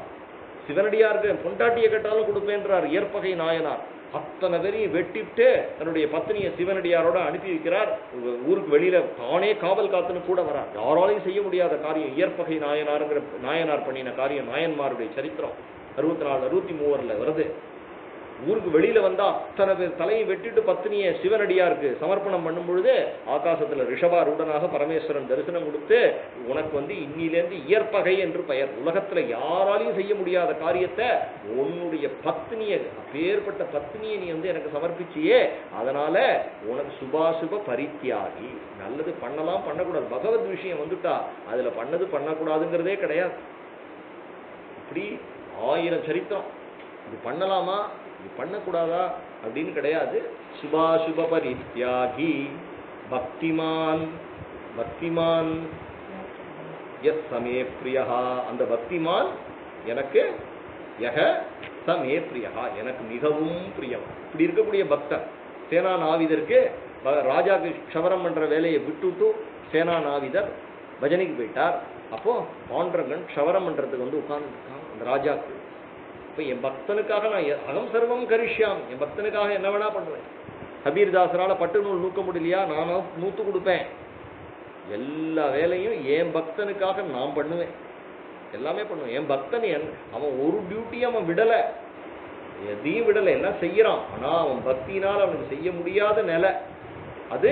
அனன்யாகா சிந்தையந்தோமாம் யோகக்ஷேமம் வகாமியம். இவர்கள் விஷயத்துல என்னன்னா அப்பேற்பட்ட ஞானம் மேலிட்டு இனிமே தன்னால ஒன்றும் பண்ண முடியல. இந்த உலகத்துல துவந்துவமே கிடையாது அவளுக்கு. தன்னை தவிர வேற ஏதாவது ஒன்று தனியா, கிருஷ்ணனை தவிர வேற ஏதாவது ஒன்று தனியா தெரிஞ்சாதானே அவள் தான் வயத்துக்கு சம்பாதிக்கணும், தான் சாப்பிடணும், தான் குடும்பம்னே அவளுக்கு ஒன்று தெரியலையே. அதனால அவள் என்ன பண்றான்னா சர்வ தருமான் பரித்தியஜ, நல்லது கெட்டது எல்லாத்தையும் விட்டு கிருஷ்ண சரணத்துல அத்தனையும் ஒப்படைக்கக்கூடிய பக்தர்கள் விஷயத்துல யோமே பக்தா சமே பிரியா, பேர்பட்ட பக்தர்கள் எனக்கு மிகவும் பிரியமானவர்கள் அப்படிங்கிறான் பகவான். அதனால யோ நகிருஷ்யதி ந துவேஷ்டி ந சோச்சதி ந காங்க்ஷதி சுபாசுப பரித்யாகி பக்திமான் யஸ் சமே பிரியா அனபேக்ஷ சுசிர்தக்ஷः உதாசீனோ கதவ்யதः சர்வாரம்ப பரித்யாகி யோமத் பக்த சமே பிரியா. இது 2 இது இருக்கு. நாளைக்கு நான் எடுக்கிறேன். நாளைக்கு 3 மணிக்கு உபன்யாசம் உண்டு. நாளைக்கு முடிஞ்ச வரைக்கும் பூர்த்தி பண்ணுறேன். அதுக்கு மேலே என்ன சத்சங்கம் எப்படிங்கிறத நாளைக்கு நான் சொல்கிறேன். கோபிகா ஜீவனஸ்மரணம்.